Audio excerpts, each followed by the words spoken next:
This episode is brought to you by CarterComics.com. It's your one-stop shop for all your comic needs, whether it be graded or raw. Carter Comics has got it all. All you gotta do is go to CarterComics.com, fill your card up with all their amazing comics. Use the discount code FREAKNET, FREAKNET. Save you 10% at checkout. Not only on their website, but also at their eBay account. And the link to eBay can be found on their homepage at CarterComics.com. Again, CarterComics.com is your one-stop shop for all comic needs. It's time! It's time! It's JFW time!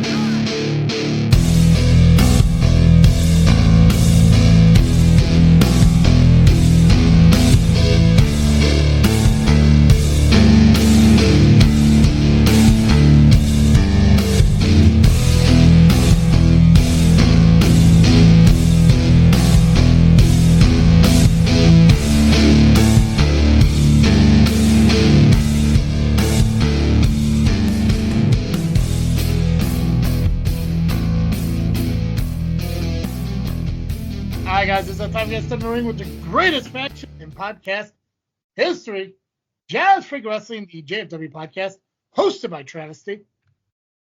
And I am the faction slayer, Nubby, the amazing turtle. Nubby, we're gonna have a lot to talk about today. Between I think there's like 5 shows. Well, technically 6 shows happened last week. We don't really got to cover so much SCW since the roundtable is the following Sunday, but we got like 6 shows coming up this week as well. So like we're like in that weird week, which I think if I looked at it right, it's gonna be like this Monday or Tuesday as we're recording this week is gonna be the heavy one monthly, which is kind of wild. I mean it's exciting too because we're covering so much. But we got like 3 different Frontline Pro shows we gotta cover. Rocket Pro's happening this Saturday as well. CSW happened last Friday. I mean, we got a lot of the shows that we have a lot of information for, and there are a couple that we don't really have the information from. We're not really getting results and info from. I kind of mentioned it before we started recording, and I just want to kind of give a brief shout out because we did miss IWA Productions show from last Friday. We didn't promote it on last week's show, so I apologize for that. We'll make sure we kind of keep tabs on that going forward.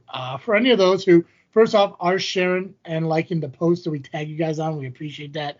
If you happen to be a booker of the company or a promoter of the company and you're listening to this podcast, please send us the schedule for 2025 of your shows. I know some people do book month by month, depending on whatever. But I also know there are some companies that have the entire year scheduled out. So if you're listening to this and you're a booker, an owner, or whatever of the company, or even if you're just a wrestler that knows the dates of the shows, please send it to either JFW Podcast or send it to Nubby or myself. Message it to us so we have it so we can make sure our calendars are updated because we're covering. I think it's like 15 plus shows that we're trying to cover here on our podcast, and they happen so often. So there's a lot of shows that happen Fridays, Saturdays, some Sundays, they do happen, and sometimes we miss it. We want to try to avoid doing that, but that's going to be where you guys come in and help us. So if you could, appreciate it again, send it to JFW's Facebook page or message it to me and Nubby, and we'll make sure that we get our calendar updated. So, Rocket Pro Wrestling, want to kick it off? Want to end the show with it? Where's your mindset at as far as Rocket Pro goes? We've been putting them first a lot. Let's main event them this week. We can make them. That's cool. Let's do that then. Okay, let's start with results then. So last Friday and Saturday last weekend, again, I think there was like 6 shows that we covered that happened. If I look at it real quick here, if I pull up the picture, because again, we do list them off on our Facebook page if you want to ever wonder what shows we're going to talk about. So last weekend was Frontline Pro, Chicago Style Wrestling, Freelance Wrestling, Square Circle Megastars, and IWA Productions. Freelance, Square Circle, IWA Productions, we really don't have any results from, but those did happen this past weekend, and we'll make sure to cover the shows up and coming for that. But on Friday, Frontline Pro had a show up in Wisconsin. while Chicago Style Wrestling did what they do out here in Chicago. So, Nubby, if you want, what we could do, you want to run through Chicago Style Wrestling results, and then we'll hit Frontline results, and we can just roll right into their match cards for this coming week. It sounds like a plan to me.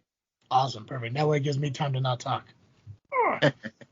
That's your favorite part, not talking. Oh, yeah. Well, I mean, you're the one that has all the information, man. You're the one that has the hookups and connections to all the people. I mean, I will do some. I saw Hybrid has their stuff out there, and I'll cover that. Cool. Yeah, hell yeah. But Chicago Style, Rhino was there? Rhino was there. Awesome. So let's talk about the results, and let's talk about Rhino's involvement in the show. Plus, Steve, if you guys don't know, Steve is general manager of CSW, and I'm looking forward to see how he fucked this show up. So. Things got crazy at the end for sure. I guess that's a nicer way of saying it. I wonder how the train went off the rails at this show. I don't want to say fucked up. I do love Steve. I know he does his best at what he does. I'm curious to see how the train went off the rails this show. So I won't say what happened right at this moment. That's fine. Because that happened in the main event, but I'll tease it. Something backfired on Steve. I'll just put it like that. In the meantime, he did say something funny during a triple threat match, which I will get to in a little bit. The show started off as usual. We had a pre-show match, which was a tag team match. And if my memory serves me correctly, because, things got a little crazy over the last 2 weeks. And I wasn't writing shit down as like I normally do. But the Hype defeated the new guys, I believe. That they wrestled each other. That tag team match happened. And I believe it was the Hype that got the victory. And if you remember, we've talked about them a few times as they were in a Dreamwave. Yeah, and I think it was a D6 as well. D6, I believe. It was a D6 Dreamwave title for title. Was that the new guys, or was that the new guys were involved in that? I think it could have been the Hype as well. I'm trying to remember who was Dreamwave Tag Team Champions, because I know they changed hands recently. I'm trying to remember who the Tag Team Champions were for that D6 show. I want to say it was the new guys, but I can't remember it for the life of me.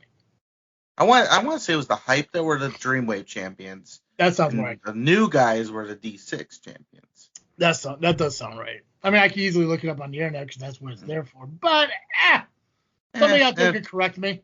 Yeah, that's fine. Correct us. We like being corrected. Yeah, it's rare that I'm wrong. So I know when it's opportunity to correct me, take advantage of it. Yeah. And then we had the Futures Battle Royal, which were you in it? I was in it. That's a positive.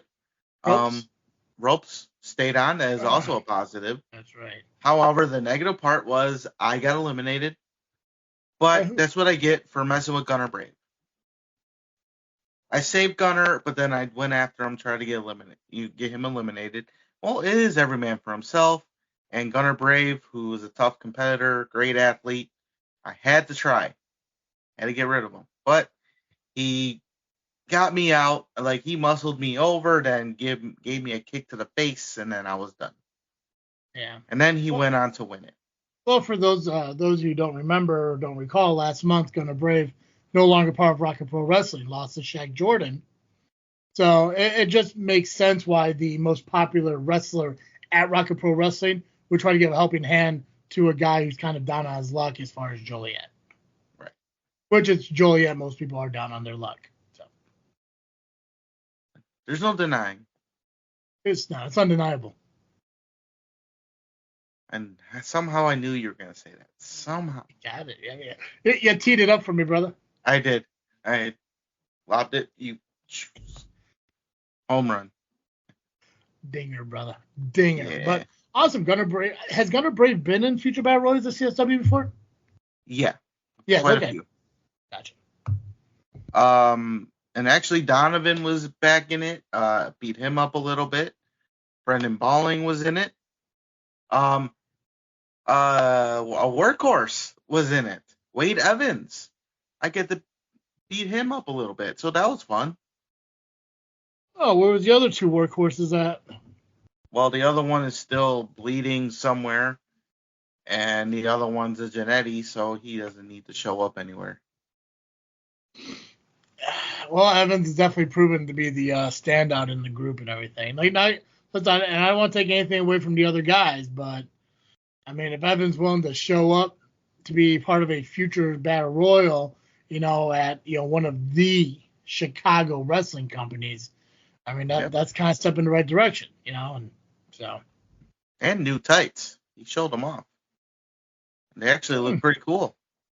You see workhorse on it? I didn't see like the actual design. I just from afar they look kind of, not so workhorses. So professional. More professional than the shit they've had. Yeah. It doesn't look like a beat up saddlebag. Right. Clutch. Well, speaking of saddlebags, there was a tag team match. Chris Miller and FXB took on Machine 17, which was Lizard Man and KJ Carter. That match went to a no contest because Missa Kate came out and pretty much interfered, stopped the match because she pissed off about last month. I'd be too. And she called out Marche and Steve Boz. Like, some of the shit she went off on Boz about, they were talk about dingers. Damn. She hit fucking grand slams, let me tell you. What's the how long was Missa Kate trained by Boz and CSW? Yes. Okay, She's so there is she's that. An There's original, that. Gotcha. Yeah. Okay. Gotcha. She's a CSW original. She came from the school. One of the things I do remember, she said something about Boz being jealous of her because she actually got signed to a contract and he never did. That was kind of, right there, home run. I can see that. Yeah, yeah. No, never mind. We're good. Yeah, I got nothing against Boz. I love Boz. It's just I think if it was Boz in his prime nowadays, he probably would have the opportunity. But things like Dirty ID and things like that didn't exist back in late 90s, mid 90s, early 2000s and stuff like that. But no, he was there on TV. He just never won his matches. But he was never signed. He was just there. Gotcha. I mean, Shotgun Saturday Night and all that. That was a good thing. Nice. Gotcha. Good job. So, Missa Kate, not too happy about last month. She called both of them out. Neither one came out at the time. So she just moved on for the moment, if you will. Is that foreshadowing?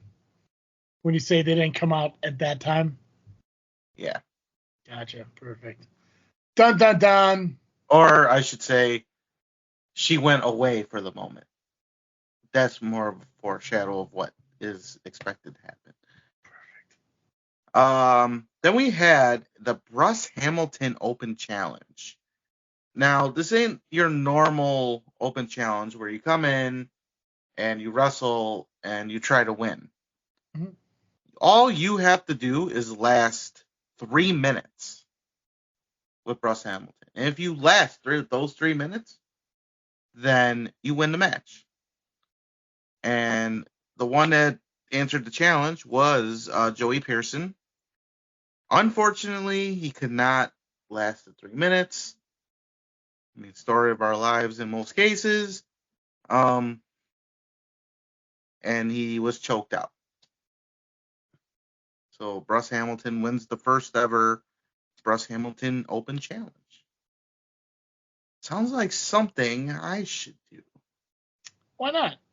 I mean, your friend's the general manager of the show, for God's sakes. If you can't utilize that to some form, then what the hell's the point?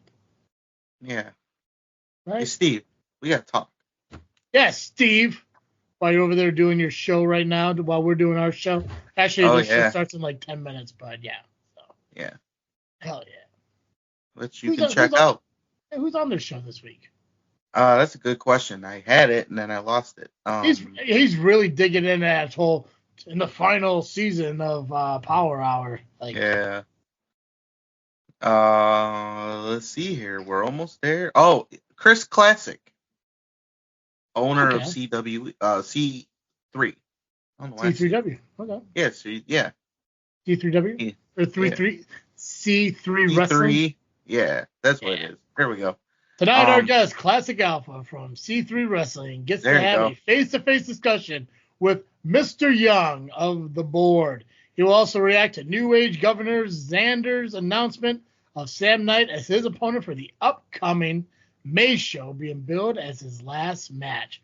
We'll also recap Frontline Pro's Battle at Bakersville, Chicago Style Wrestling's As Good as Dead, and the Chicago Knockout Roller Derby Premier League bout. And we will preview Rocket Pro Wrestling's upcoming Shamrock Showdown. And we got a lot tonight on the Power Hour, a FreakNet Studios production. Well, there you go. Everyone, check out the Power Hour. It'll be available late tonight on YouTube. Yeah.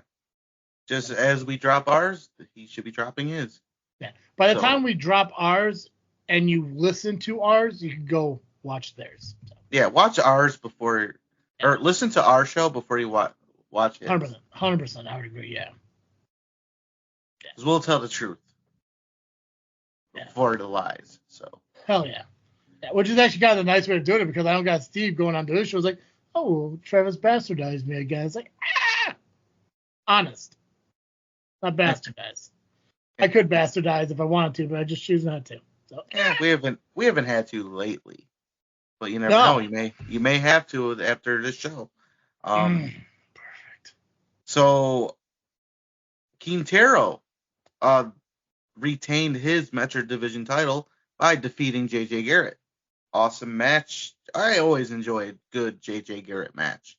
There's something about that dude. He gets that crowd going. Obviously, people don't like him, but man, he is awesome to watch. I like when he loses too. From the picture, I'm kind of digging the mullet. JJ Garrett's a little bit new to me, but 90s Scott Steiner. Oh yeah, especially with the singlet and all. Yeah. If somebody was to say this is like a varsity pretty boy, I'd be like, that makes sense. Mm-hmm. Yeah, he should be doing the Frankensteiner, and if he's not, he should be doing the Frankensteiner. I think he has a few times. Good, but it's been a while since I've seen it. Clutch. He does a nice bottom rope, like springboard flippy do. Is that a technical term? Okay. I had to think of the word moonsault. Bottom rope flippy do. Yeah. We'll go. I like that word flippy do. I don't know. There you go. That could be a candidate for a show name. There we go. Flippy do. Jack Fowler and Eddie Grayson defeated Eric Schultz and Jax Johnson. As Eric, I believe, if my memory serves me correctly, Jax Johnson got knocked out by Eric Schultz on an accident. Faction slaying. And I ain't doing shit. Hey, man, you just gotta be there. Yeah, pretty much. I'll be there. But then after the match, Jax Johnson confronted Eric Schultz and took him out. Gave him a nice pile driver. And he was standing tall with Fowler and Grayson. So how do you feel about the power driver coming back more often in wrestling? I don't feel like independent-wise it went away. You're seeing different versions of it. And on TV, I think AEW brought it back out of nowhere. Like, because there was no, in AEW, they didn't ban the moves. They hadn't, some moves I think they did, but the pile driver was something that they did all the time.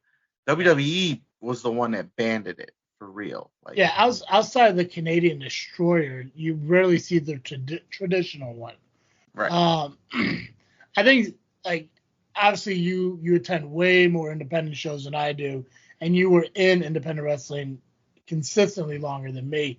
But other than like Scott Spade, I rarely seen a power driver happen at a wrestling show, unless it was a Canadian Destroyer or something, a package pile driver. Yeah, there's the package pile driver, which Joey Avalon does. There was one that I took at Elite Pro by Mike Elgin, It was the butterfly one where you hook them up with the arms like that. I took that. I took a Owen Hart one by Sin. That one kind of tombstone. Yeah, that one kind of hurt a little bit. But yeah, pile drivers are like a thing in independent wrestling. Different variations of them, but you do see the old school guys do the regular one more. Yeah. The tombstone is kind of like the regular today. Like more people do the tombstone. Mm. Oh, yeah. But yeah, Jax Johnson pile drived Eric Schultz and then stood tall with Grayson and Valor. The fans were kind of not sure on how to deal with that. I think it's going to take time for the fans to get behind Jax Johnson. Oh, yeah. We'll see what happens. Forgiveness doesn't happen overnight. No, we know that. Yeah, we're going to talk a little bit about that in Rocket Pro Wrestling, especially pertaining to the LAM podcast over the weekend. You're going to have to smart me up on what happened because I unfortunately did not attend. Oh, no, yeah. I did not attend and I did not watch it. Well, you couldn't attend because they scheduled it on a Friday while you were at CSW, which typically they do it on Thursdays. So, yeah, you definitely weren't there, but that seems like it was by design, but that's fine. That's my opinion, not fact, so. It's okay to have opinions. It is, 100%. Yeah, Pac-Man was there. Warhorse defeated Axel Rico with a submission as Doom Montgomery threw in the towel. So I don't know if that was done by design or not. Doom Montgomery threw the towel in, huh? Yep. Now, this was originally supposed to be Maggie Lee versus Warhorse. Yeah. But Maggie Lee could not attend the show, and Warhorse did make that known. He belittled her, of course. But Axel Rico did answer their call. Before the match, Shazza McKenzie and Boucher came out. And he sent them all to the back. Said he wanted to do it on his own. I thought Warhorse would stop calling himself Warhorse. I thought he was going by his name.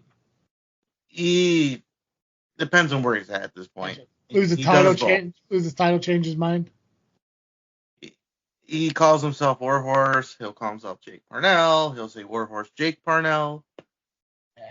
It's kind of like a Russell Lindsay kind of thing, but it's more of constant. So we'll see. Okay, I got you. Yeah. Well, it's just weird when people are like, talking about Joey Roth, and I was like, I thought he was going by Scott now. Yeah. Like you fucking people, like, if you change your name, change your name. You move the fuck on. But it's just weird because when people are like, oh yeah, Parnell. I'm like, who? The Warhorse. I'm like, oh, is he back to doing Parnell now? Now he is. There you go. It's crazy. Dude, it's nutty. But hey, you know what? I mean, you never like to see a match end with a towel being thrown in, but typically people are doing that for the safety of another person. So yeah, that'll be it. I mean, we can look at it like that, but we also know it's Doom Montgomery. Yeah.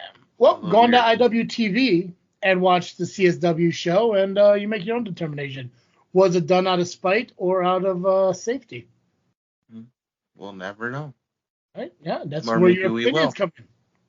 Yeah, maybe Steve should find the answer on that. True. Right? That'd be his responsibility. Yeah. I'm sure he just sat there at a commentary and just allowed it to happen, like I did for High Voltage. He did. Yeah. He also has to babysit Levi, so.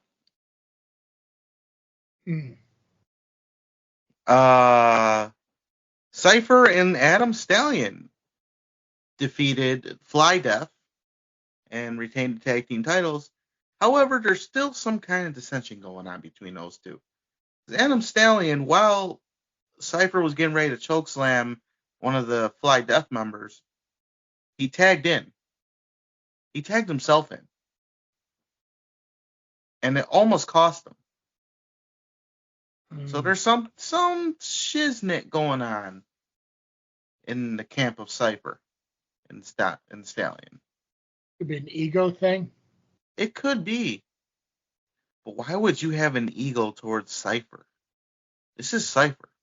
I mean, you look at the promotional poster, and dude's there with the biggest smile on his face. I mean, it's hard to be intimidated. I guess if you're in person, it's more intimidating, but I mean, this guy just seems like he's a delight. Yeah, well, how many people we thought were a delight and ended up being dangerous? So. Oh, 100%. No, I'm just saying, like, if I look at this poster, I go off the assumptions like, oh, okay, well, Adam Stallion just wanted to get his shit in too. And I mean, also when you look at this poster, it doesn't seem like Adam Stallion is that much shorter than Cypher, but I can only assume he actually really is. He's about the same height as me, maybe an inch taller. I don't know. Gotcha. Yeah, no. According to this, he's up to the eyeballs of Cypher. Well, so I guess the poster is really misleading. So yeah, always. Now I'm kind of. Oh, no, one more thing about this, and then sorry to interrupt. Okay. Cypher traditionally was the guy with the mask that Stallion was trying to get out of his comfort zone, and then he unmasked. Yeah. So I guess with the confidence built since that moment happened, maybe even fan connecting with him more so without the mask. So could it be a jealousy thing? Could it be that maybe the fans are focusing more on Cypher and not so much Stallion, and Stallion's not liking it that much? That could be. Right, that's a strong possibility. I guess we'll have to keep an eye on Adam Stallion because I don't know him like you do, so I don't know what his attitude is typically like. But if he loves the attention, and now the attention is not going to be on him, we can kind of see maybe some. I guess the marriage between big and small. I mean, we've seen AJ Styles turn on Omos. We've seen Shawn Michaels turn on Kevin Nash. We've seen X-Pac turn on Kane. So I mean, there's always a history of small Napoleon-like complex motherfuckers turning on big monsters and shit. So yeah. Sorry to interrupt you. Just wanted to get that in before we moved on, but go ahead. It's fine. It's not fine. I've been corrected about my ignorance of interrupting. I just want to make sure. But you had more to say about the subject, so I. Right, and it wasn't about me. And it wasn't. How dare me? How dare me move on? I know, because you didn't know. You didn't know I was gonna have more information. Well, there you go. Look at us. Look at us communicating with each other, not suspending each other out of pettiness like other fucking podcasts do. Nutty. Yeah. We'll talk about the LIM podcast in here in a minute. That's fine. Sounds perfect. So I was a little disappointed because my Double Jeopardy match did not take place. Really? Why is that? Well, because Shane Hollister, for whatever reason, could not make it. He might have stubbed his toe again. Might have fell in the toilet. I don't know. Mm-hmm. So Steve made the decision to make it a triple threat match between Solomon Tupu, Shane Boucher, and Jay Marston. Now, Tupu and Marston are the former Haykeepers, and they are on the same page. So needless to say, Shane Boucher got his comeuppance. They went all over the place. They even went by commentary and put Boucher in the garbage can. Head first. In a way, they could have technically still done the Double Jeopardy match with only 3 people. Whoever gets the first fall sits out while the other 2 wrestle. Whoever gets the fall of that, then the 2 winners. I guess they still could have technically done the Double Jeopardy. Yeah, it would have been too much for Steve to put together. Yeah, because it is. Because, like I said, these are 2 simultaneous matches. Mm-hmm. So you got 2 and I'm assuming there's 2 different referees, one referee in each portion. There would have been, if that was the case, then yeah, 2 referees. So, okay. But we only needed 1 because it was a triple threat. Was it you? No.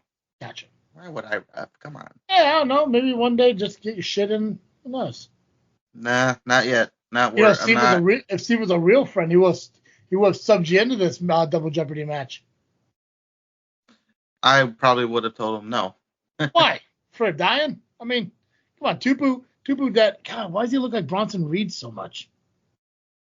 Is he as big as Bronson Reed? No. No? No. Would you have killed you? Who would prevent you to want to be in this match? Tupu. Tupu?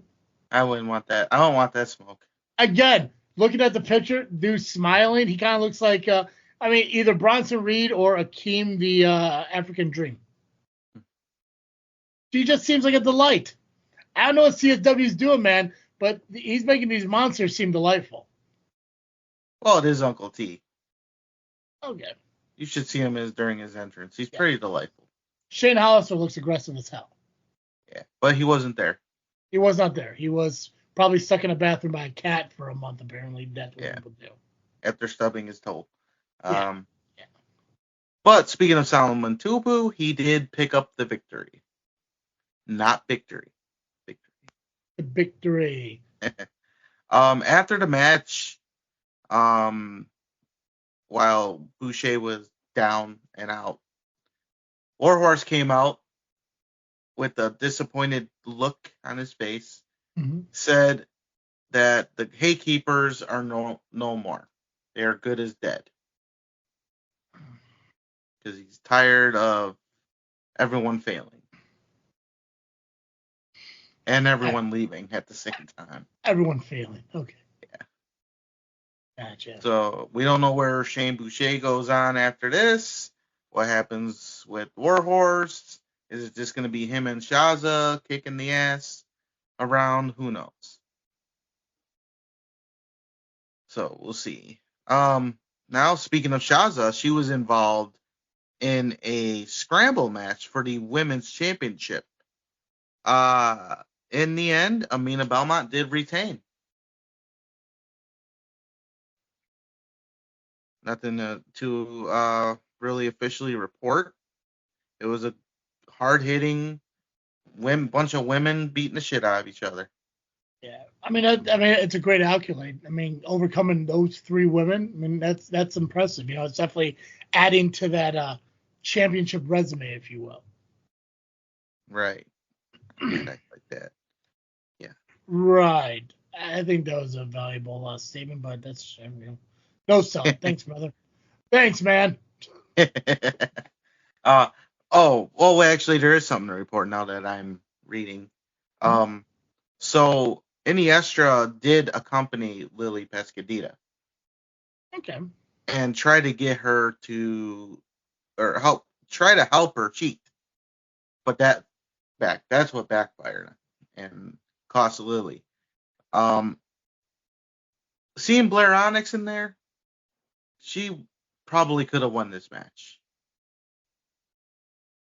But unfortunately, she just wasn't in the victory. Yeah. Amina Belmont. First fall to a finish. Fall. But yep. I still believe that elimination fatal 4-way should still be a thing more often. Yeah, I think so too. I like fatal 4-way eliminations. Yeah. This was a 5-way, so this could have been even better. Hell yeah. Yeah, get those elimination matches in there, folks. Come on now. Yeah. Yeah! Sorry. Yeah! Yeah! Oh. Yeah!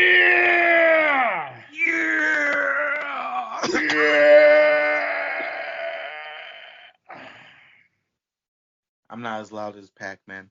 I know, but thank you. Thank you for that. I was waiting for it. Right. Waiting for that one day. Oh, yeah. Well, we don't have to bust it out all the time. Just enough. Enough. Well, now we mentioned Rhino earlier. He took on the Crabman, Hans Garden.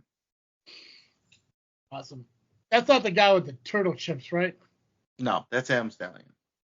Why do I keep thinking the crab? I guess it's an Aqua thing, but okay. Probably. Yeah, turtles are in the water, crabs are in the water. Right, both shells. Different shells, though, but shells of sorts. Yeah. It makes sense. Turtles do get crabby. You should team with the Crabman and you call yourselves the Aquaman. That would be funny. Fuck yeah. So Rhino, Rhino, CSW, Chicago Style Wrestling, you listening? Let's give you a new tag team, the Aquaman. You hear that? Yeah, you hear that? Whoever's behind the curtain up there? Yeah. Hell yeah.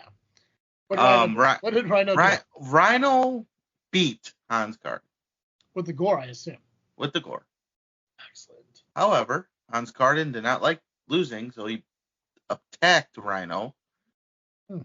And then was saved by Quintero and made a challenge to Hans Garden after. So we could see Hans Garden and Quintero for the Metro Division title next month. Interesting. All right, we are into the main event. Marshe Rocket versus Conan Lycan. Which is like the most Steve errant main event ever. It is. And now, like I said, Marshe didn't deserve to be in this match, but he was promised. I mean, come on. I mean, how else are you going to treat the most guest spot Power Hour guest ever? Yeah. You know, C-Red's boy. This is his homie, boy. His guy. His friend. His brother. His son. I don't know what he calls them. But all of the above. All the above, yeah. Was Boz out there during the match? So he was, okay. In fact. However. So there is a true unification of these two guys. Oh, yeah. On. Gotcha. Oh, for sure. However, Steve Boz was caught trying to interfere, so the referee threw him out. Now imagine that. Kevin Woods, the referee in this match, throwing out his trainer. Now, if we have a throwback right now, I wrestled Kevin Woods and Steve Boz in a tag match. It's crazy. You just had to throw out the one guy that trained you. You know, dude, it's weird you say that because as I'm hearing you talking about that, it reminds me of the times where you're in the reffing Jay Jensen, Acid, Tomaselli matches. You're getting in the face of a dude that fucked us up with chop sessions and bump. And I'm like, in my mind, like when I was watching it and everything, I'm just like, you know, watching you, and I'm like, fuck yeah, dude, get a little bit of retribution. Now I'm like, he's probably gonna pay for that. Yeah, it's just funny. Yeah, I mean that was you, Chad, anyone, because obviously, you know, the whole, you start as a ref, you start as whatever and everything, and so just hearing you talk about that, it brings me right back to, you know, Tomaselli's, Jay Jensen, Acid, and all that shit. I'm like, there's got to be kind of a sweet retribution of a sort to that. Yeah, it's just crazy because they were teaming up against me and some other guy. Don't need to mention him. It's just weird to me because, like, I don't know. I was just thinking about that match when that happened. It's like, wow, I never thought I'd see the day where Kevin Woods had to throw out Steve Boz. I mean, it's weird enough hearing the fans say, fuck you, Boz. Yeah, but how far you come from that moment to where it is now? And the thing is, too, it's like the referee's justified in doing so. You know, right? I mean, Boz is involving himself in a championship main event. You know, and good on the referee for not, you know, holding back and doing what his job entails. Yeah, I mean, it sucks that sometimes you gotta do your job when you knowing who's out there. Yeah, but yeah, you had to do your job. Yep, and that's one thing as I taught him, friends or not, you gotta do it. I bet it felt weird to him knowing what our past was, but hey, again, referee's decision. Yep. Bye, Boz. Now, this is where it gets crazy. Ref Kevin Woods got knocked out again. Seems to be a thing. Then Boz came back out, tried to interfere. Missa Kate tried to prevent it from happening. Didn't work out too well. As there was a masked person out there and cost Conan Lycan the match. And we have a new CSW champion in Marche Rocket. And it was revealed on who the masked person was. Ooh,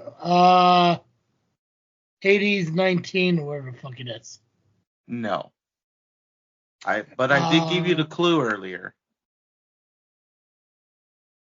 Something backfired on Steve. I fucking remember. It was so long ago. What happened? I forget. I'm sorry. I forget. Well, I'll just come out and say it. TJ Steele. Oh! Remember, Steve fired him. Oh, okay. So that backfired. Okay. Yeah. For some reason, I was thinking of like what match did we talk about on this card that something backfired on Steve? But yeah, I mean that doesn't surprise me. So the Bruise Brothers are back together along with Marche. My question is, what's next and who's next? Because I thought TJ was just gonna be gone right off into the sunset. I mean, Terry Allen proved that at SCW. That's hardly ever the case. He's back. He never went away. He was never gone. He took vacations, but he did not go away. Yeah. Oh, I'm going to be curious to see what Steve does next month to rectify this issue. He's going to have to do something because now TJ Steele is back. Now I wonder if he pulled something out of my playbook. Did something before he was officially gone to make sure he isn't gone. I can see that. But we'll see. It's getting interesting now at CSW.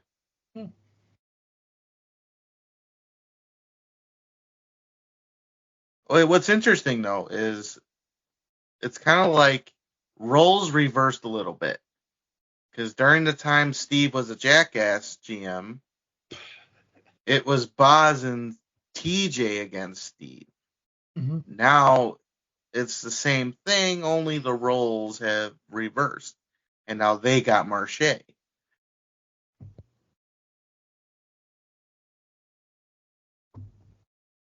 So when more things change, the more they stay the same. Steve's definitely gonna figure out what he's gonna have to do to. Like I said, he's the one that wanted the job back, and he knows the one's gonna be easy. I mean, the moment Marche and Boz did what they did, he should have known. Crap, this is gonna get worse before it gets better. Yeah, probably just didn't assume it was TJ Steele worse. Right. But here we are. But yeah, that was CSW.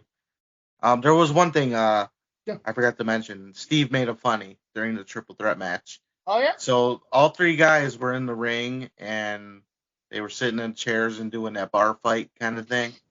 So Steve said, and I quote, "This is the most violent game of Duck Duck Goose I've ever seen." Yeah. When I heard him say that, I popped. That's definitely a Steve thing. And then I threw him off with my laugh. So we kind of popped each other. Next CSW show is going to be March 21st. Next freelance show is going to be Thursday, March 20th. And next Megastar is going to be May 24th. IWA Productions doesn't have their next scheduled date out as of yet. I thought I did see something, though.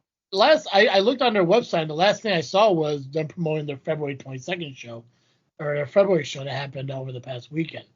Unless I missed something, that's what I saw. So if you see something different, please let me know. But I was just trying to make sure that we do recap the next upcoming shows. But yeah, okay, they might have posted. Someone must have posted somewhere else, but that's fine. Yeah. I'm sure it'll be out there somewhere. And like I said, normally it's like towards the end of the month, so I'm sure we'll see it. Well, their last show is up on YouTube, so go check that out. And then wait for their this most recent one to come out. So plenty of stuff to watch. Oh yeah. And check out the ringside buffet. Oh god, I'm so excited for my visit to IWA Productions for the buffet, but also for the wrestling. All right, we're gonna roll into a whole mess of Frontline Pro. Yes. I don't know how much you got of results, how much you got of both match cards and everything, but there's gonna be a huge section of Frontline heading your guys' way. So. Well, luckily it's not going to be that big Really? because there was only one match announced for this upcoming show. Shows or show? Because it's a 2-night show. Shows. Well, yeah, 2-night show. Only one match. Really? One match was officially signed. Man, what? Steve didn't want to help you out? Well, I think I know why, and once we get to that, I'll explain it. That's fine. It's normal. It's gonna be like one of those normal things that people like companies do. So, but I do have results from this past weekend. Cool. Let's run through that. All right. So on the pre-show, ACR defeated Enzio Orlandi. Then we had Joey Avalon defeating Kayvon Lee. Macaulay Rose defeated Badger Briggs. Quinn Whittick and Sam Eli defeated The System and Kevin Calloway. Backwoods Brown made his return and defeated Azroth with Jay Michaels in his corner. Then Ken Anderson defeated Dante Casanova and Ritas Atlas in a triple threat match. Now, it's not listed in the results, but according to Steve in his post, Anderson may have joined the Rapture.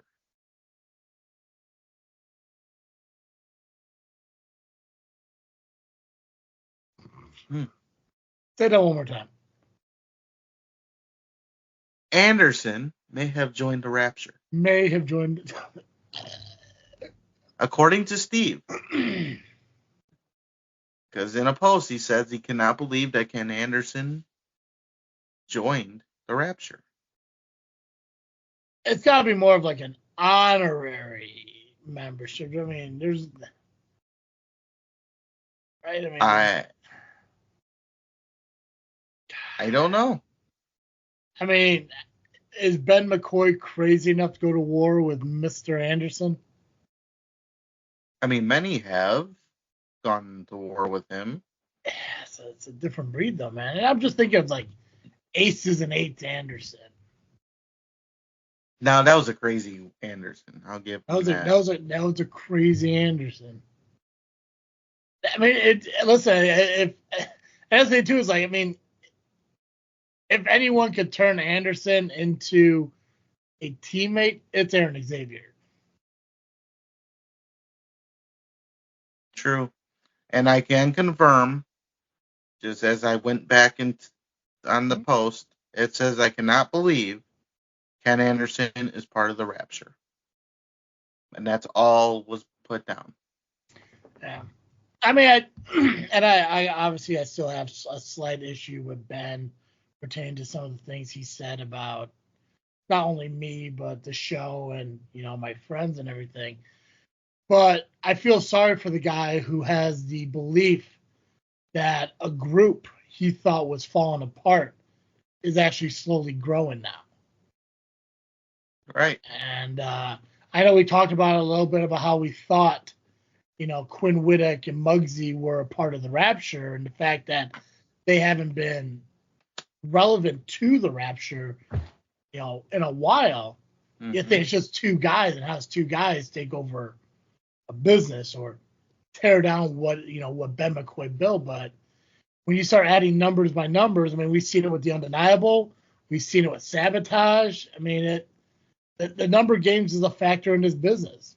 Ken Anderson's a huge number. So I mean, luckily Ben does seem to have Sierra and maybe Avalon on the side just because of Sierra. But where do the numbers grow from there?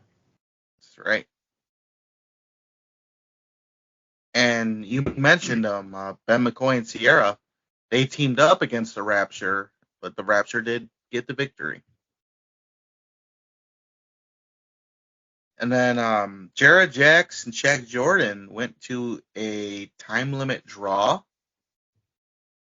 And then the wrecker, Josh Price, defeated Congo Kong. And that was Frontline Pro. But we're not done with Frontline Pro. I don't know.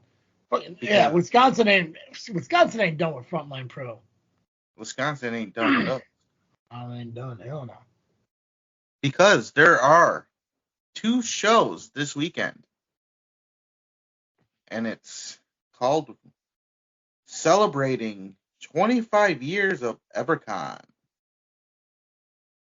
And this show is called Recon. Yeah. At EverCon. There we go. And the name of the show is Celebrating 25 Years of EverCon.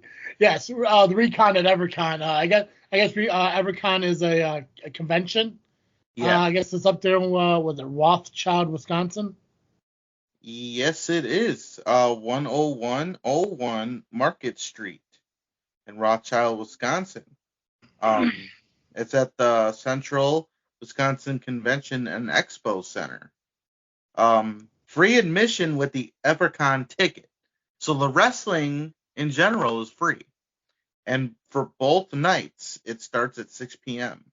Which, I mean, that's fantastic. The fact that, I mean, obviously, okay, so EverCon is a gaming convention. The fact that you get there and get to watch 2 nights of free wrestling. And from what I could tell by this, I don't want to take any of your thunder or anything, because you announced the match that's been mentioned, but it looks like there's a tag team contest on night 2, which I guess is the match that's been announced. Yes. Which I can make the announcement right now. And the announcement is going to be made by you, like, here shortly. Right. Yeah, like right now. And that announcement's going to be right now at the Recon at EverCon. There's going to be a tag team match on night 2, which is this Saturday, March the 1st. It is Avalon and Sierra taking on ACR and Brock Hall. Now, the other matches, we don't know. When it's these kind of conventions, these matches can be announced the day before, the day of. Who knows? But they did sign this match, and it is official. Now, you might know this better than I do, or they might even talk about it tonight on the Power Hour. Looking at the poster, not the tag team poster, but the actual regular poster. One? Yeah. Yeah. Okay, so I noticed on the front there it has a belt that says EverCon 99 overall. Is that an actual belt that's going to be crowned at the show? Do you know anything about that, or is that just kind of a marquee gimmick? I cannot tell you yes or no because I don't know. Okay. But that looks like an interesting title. It looks like a beautiful belt put together. If that's a real belt, because I'm trying to remember, there was Ben McCoy after he got his got his awakening from his awakening, I guess, and he went on to the Power Hour and he talked about what 2025 has to offer. I vaguely remember a moment that was talking about a new title that was being presented in 2025, and I'm wondering if this is it. Like, if this is gonna be like they're gonna be at EverCon annually, and this is gonna be kind of like that Battle Royal belt that SCW has, or where it's defended. And as I said, maybe it'll be announced on the Power Hour, or we'll find out when we cover the results next week. But that's kind of interesting to see if that is going to be some kind of prize offered during Recon at EverCon. Right. But yeah, that is Friday, February 28th, and then Saturday, March 1st. at the Central Wisconsin Convention and Expo Center, 10101 Market Street in Rothschild, Wisconsin. Your ticket for the wrestling is free with the EverCon ticket. So you just have to go into EverCon, buy a ticket there, and enjoy everything that's there. It kind of sounded like World of Wheels, if you remember. Yeah, I was never at World of Wheels shows when Elite Pro was there, but I remember hearing how chaotic they are, but also how much fun people were having there. Yeah, it was fun. Okay. Let me do Hybrid Wrestling Entertainment. I'll get that one going here. Cool. So Hybrid Wrestling Entertainment is going to be this Friday, February 28th. It's the Barrel House at the Badger State Brewing Company. Front row seats are $20. General admission's $10. Doors open at 6 with a start time at 7:30. I'll run through this stuff. Maybe they'll have an address listed somewhere. Actually, you know what? Hold on a second. I'll just do it this way. It's a lot easier. Actually, it's not easier. It's actually more difficult. Oh, God. I hyped myself up too much. It's uncomfortable. Hey, we'll move on. It's at the Barrel House at Badger State Brewing. There's that. Okay, guys? Cool. That's what I did for you. Why do I try? The HWE Championship will be on the line. The hipster hunk Aaron Arsenal will be defending his title against Yo Boy Roy. We're going to see Sam Eli take on the notorious Adam Grace against Shaq Jordan in a triple threat match. Marvelous Ethan Matthews will be going one-on-one with D'Angelo Steele. Brock Hall will be going up against Jax Johnson. And, I think that's all the matches that have been announced. Nope. Is there more? Okay, perfect. Yeah. Save me, brother.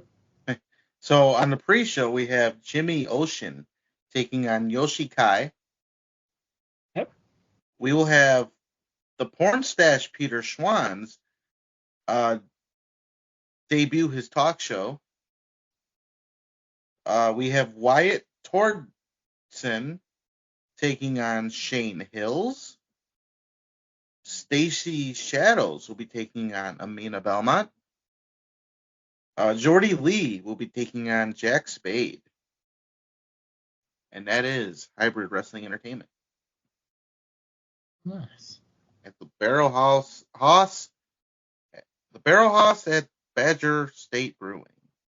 Yeah. Where the hell is this address at? 990 Tony Cadeo Run. What?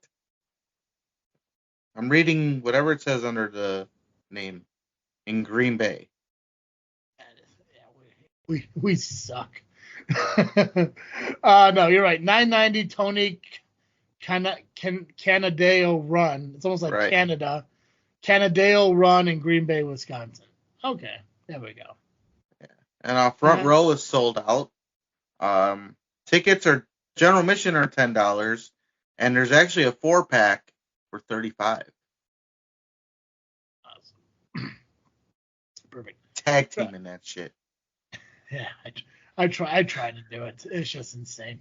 I came in for the hot tag. Well, yeah, you think that, like, if they do, like, hey, I'm sorry that we just sprawled it out through here, but here's what's going on. They'd have everything that was going on.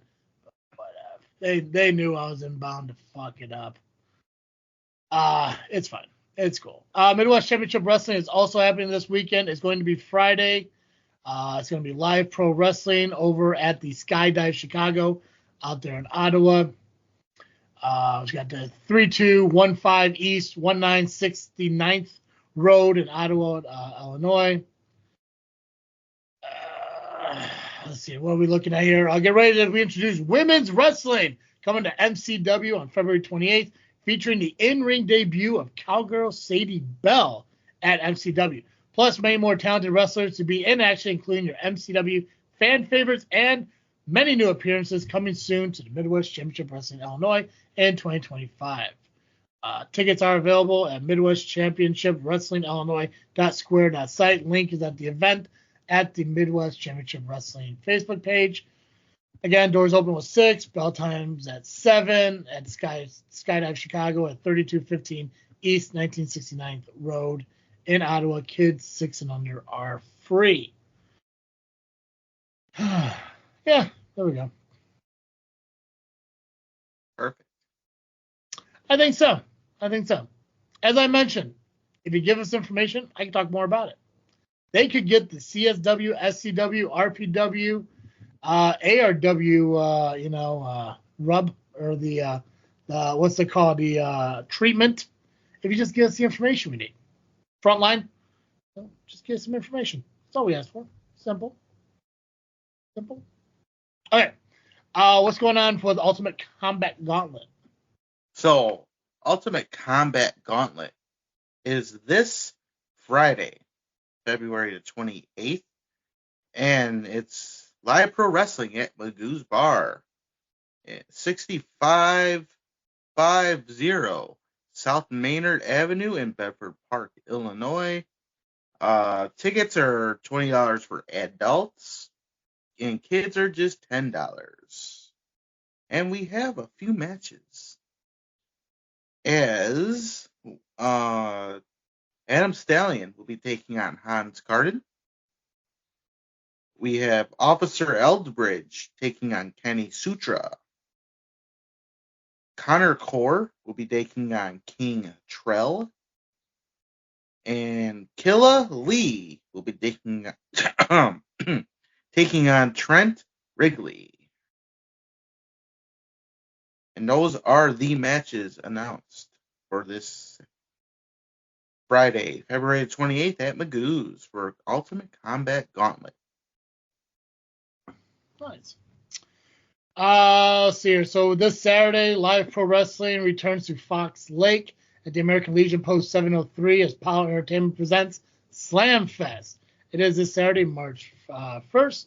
Doors open at 6. Bell time is at 7. Some of the matches announced for tonight.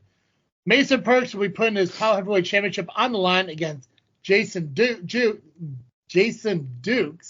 being accompanied to the ring by Chris Hedsford. Stipulation of the match: if Mason Perks loses this match in any way, he will lose the championship. So somehow Chris Hedsford kissed somebody's ass to make this happen. I don't know why, but if you get a minute and you look at the poster of the Dukes Perks match, for some reason, Hedsford's head looks like the top of a pencil, like he's the rubber eraser part with sunglasses on it. No, big eared, fucking wild. So here, the POWW Tag Team Championship match, we got Bad Hombre Cartel putting their titles on the line against Hero of Our Times, Joey Marks and Mason Conrad. You got Kazile going one-on-one with Axel Rico. You got Ruthless Ramon Rodriguez taking on Acid Jazz. AC Hamilton is going up against Dazzlin' Donnie. And just announced earlier today, they just received confirmation that Will Emery's Open Challenge has been accepted. The contender has been taken to Chicagoland wrestling scene by storm lately. They won championships in many rings that they've stepped into time after time, leaves the audience in awe of their capabilities. A true highlight in any match they're in. They're very excited to have him join us at POWW Slamfest this Saturday. Okay, I guess they didn't announce who it is. So. No, they didn't. And two things. One, you are correct about Chris Hedsford. Looks like the fucking rubber tip of a pencil. Yes, an ugly pencil. Ugly pencil. And making his debut is Eddie Grayson. There we go, Eddie Grayson. So he could be the guy. He could be the guy. That'd be interesting to see. Yeah. So if you're in Fox Lake this Saturday, make sure you check out Slamfest, presented by POWW. Again, 703 North Route 12, Fox Lake, Illinois, at the American Legion Post 703. Doors at 6, bell times at 7. If you want to get your tickets, all you got to do is go to their webpage, find the website. Right now, as we record, Let's look at tickets. So it's first row sold out, but second row and general admission are still available. Second row $20, general admission is $15. So if I can find it, you can find it. Go check out Pirate Entertainment's Facebook. And yeah, let's dive into Rocket Pro because I got a lot of LIM bitching to do and Rocket Pro questions to ask. All right, so Rocket Pro Wrestling presents Shamrock Showdown, taking place this Saturday, March 1st. And it's at St. Joe's Park, 700 Theodore Street in Joliet, Illinois. Doors open at 4 p.m. Bell time is 5 p.m. General admission tickets are $20. Front row is $25. Can only get the tickets at the door. Nothing advanced. So get there early if you want front row. All right, so I'm going to start here because why the hell not? I can. The IPW Showcase pre-show is back again, and it is for the League Championship as Jay Thunder, the champion, takes on Gustavo. Thunder's gonna fuck him up, right? Oh yeah, come on. It's Jay Thunder. He's got some aggression to be taken out, to take out on people, you know? Yeah, oh yeah. Yeah, he's never gonna fuck. And I'm glad IPW Showcase is still happening on Rocket Pro Wrestling. I'm still, to this day, waiting for IPW to return. I know Rion hasn't certified anything with us yet, but he never said it wasn't coming back. It's just gone right now. So I'm excited for the day it does come back. It's just up to the IPW board directors. Mm-hmm. Right now they are at a standstill, so we'll see. But when it happens, if an announcement is made, we will announce it.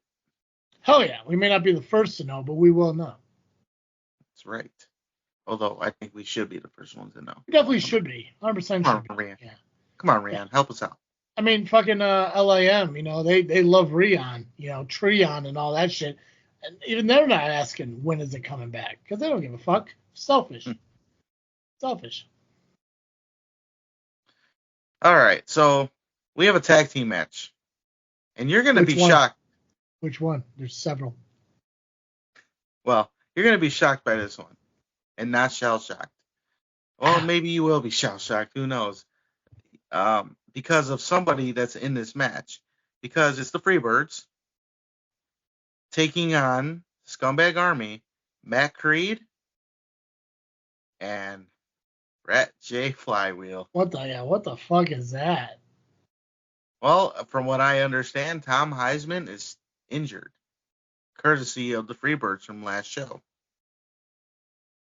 I guess they kind of deserve it, right? Right.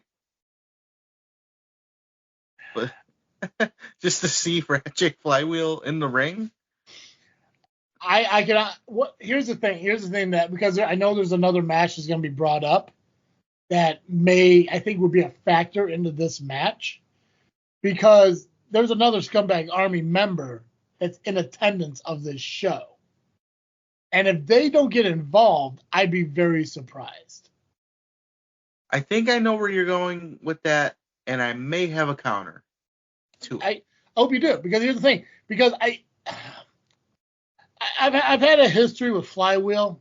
It's not a bad history. It's just a history in general. We know each other. I respect for everything he does. I don't see him putting himself in a situation like this without having a contingency plan. And I think that plan is his buddy who is actually in attendance at this building. So. All right. So we'll find out then. Yeah. Also keep in mind, my best friend, longest reigning 3-time SCW Heavyweight Champion Max Holiday, has made an appearance or a time or two at Rocket Pro Wrestling. So who's to say he wouldn't be back there again? And there's a strong possibility that he may be there. There's a possibility, right? I mean, he's everywhere. Possible. Yeah. Yeah. Yeah. But if neither of these things happen, My guess is that Matt Creed is gonna take an ass whooping while Flywheel just sits back and watches. Yeah, I just don't see him stepping up, honestly. No, 100% not. And the fact that fucking Nuke is putting this together for his boys and shit, and there's no way of weaseling it out of it. No.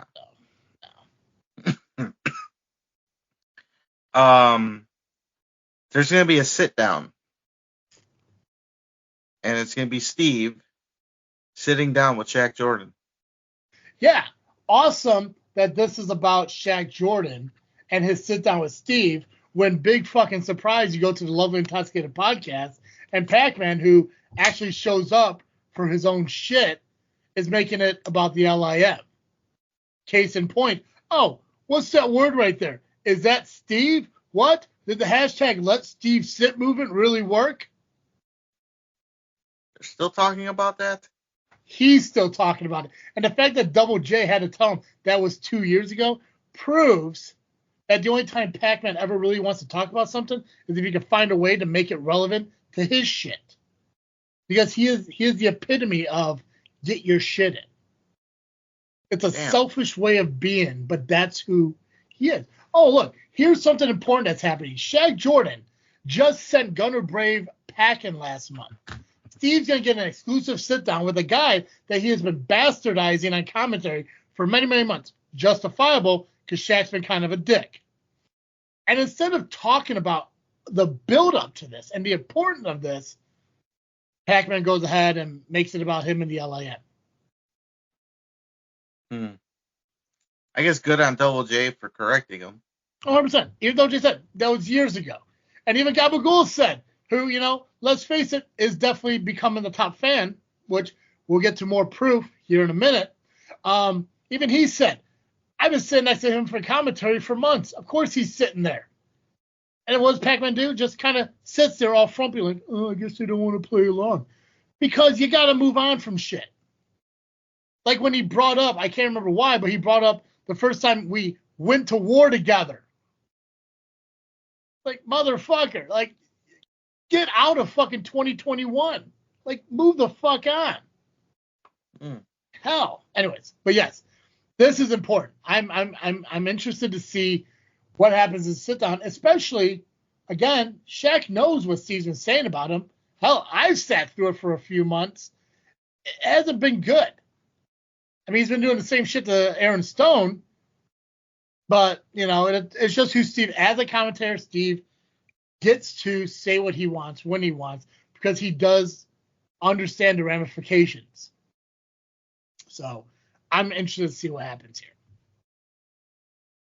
It may not end well for Steve, or maybe this will be the first time in Steve's life where something might go right in the match, in the ring. You think he's not going to get his ass kicked? Because I think what's going to happen is he's going to say something to piss off Shaq, and Shaq's going to kick him in the mouth.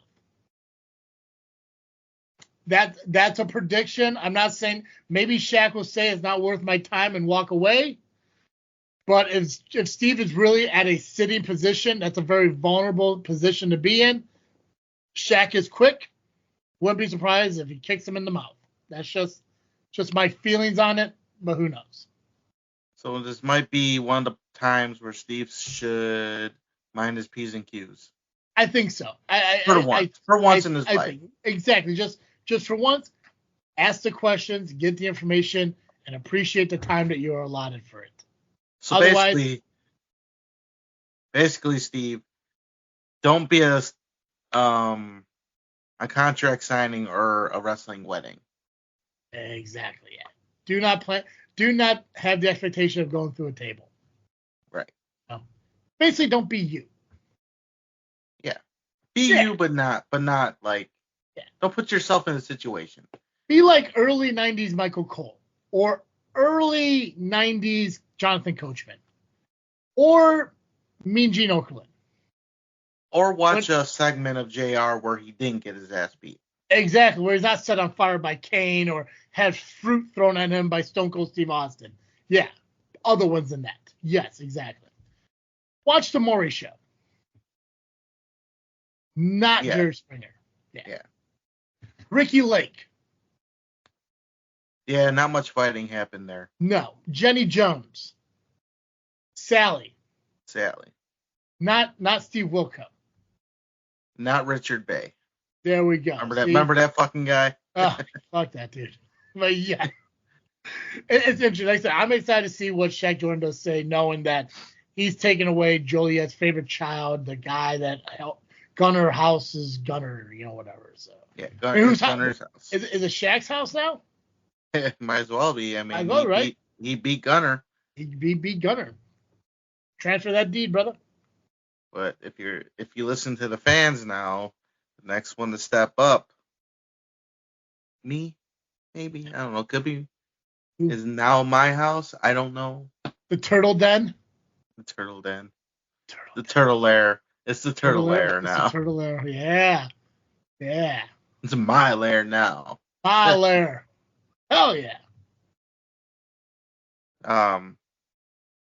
So we have for the Outer Limits Championship, Ryan Matthews defends against the new number one contender, Sam Knight. Sam Knight always seems to get himself to the opportunities, but can never achieve those opportunities. And I think you guys told me he is a former Rocket Pro champion. Is that the same guy I'm thinking of? In the beginning of Rocket Pro, I want to say he was. I don't have all the knowledge of the past, but he is an original. Okay. In my mind, I think because obviously my memory's shit. But for some reason, whenever I think of Sam Knight, I think that there was a time he was Rocket Pro. Not since I've been there, obviously. But right. He gets himself to the ladder match. He doesn't win the ladder match. He gets himself to title opportunities. He doesn't win the titles. So is this the moment where Sam Knight actually achieves the end goal that he fights towards? It's hard because you can sit here and think like, well, the Undeniable has been kind of missing it as of late. They haven't been as successful as they normally have. But the reason that is because of J-Beck. And now J-Beck's gone. That's right. The only weird thing that you have to kind of consider now is the last time they lost the title was Eric Schultz to Aaron Stone. Eric Schultz to Aaron Stone. But that was because of an accident that occurred with Maximus. So I guess realistically, if you have to look at it, if you stay out of each other's business, you have a better success rate.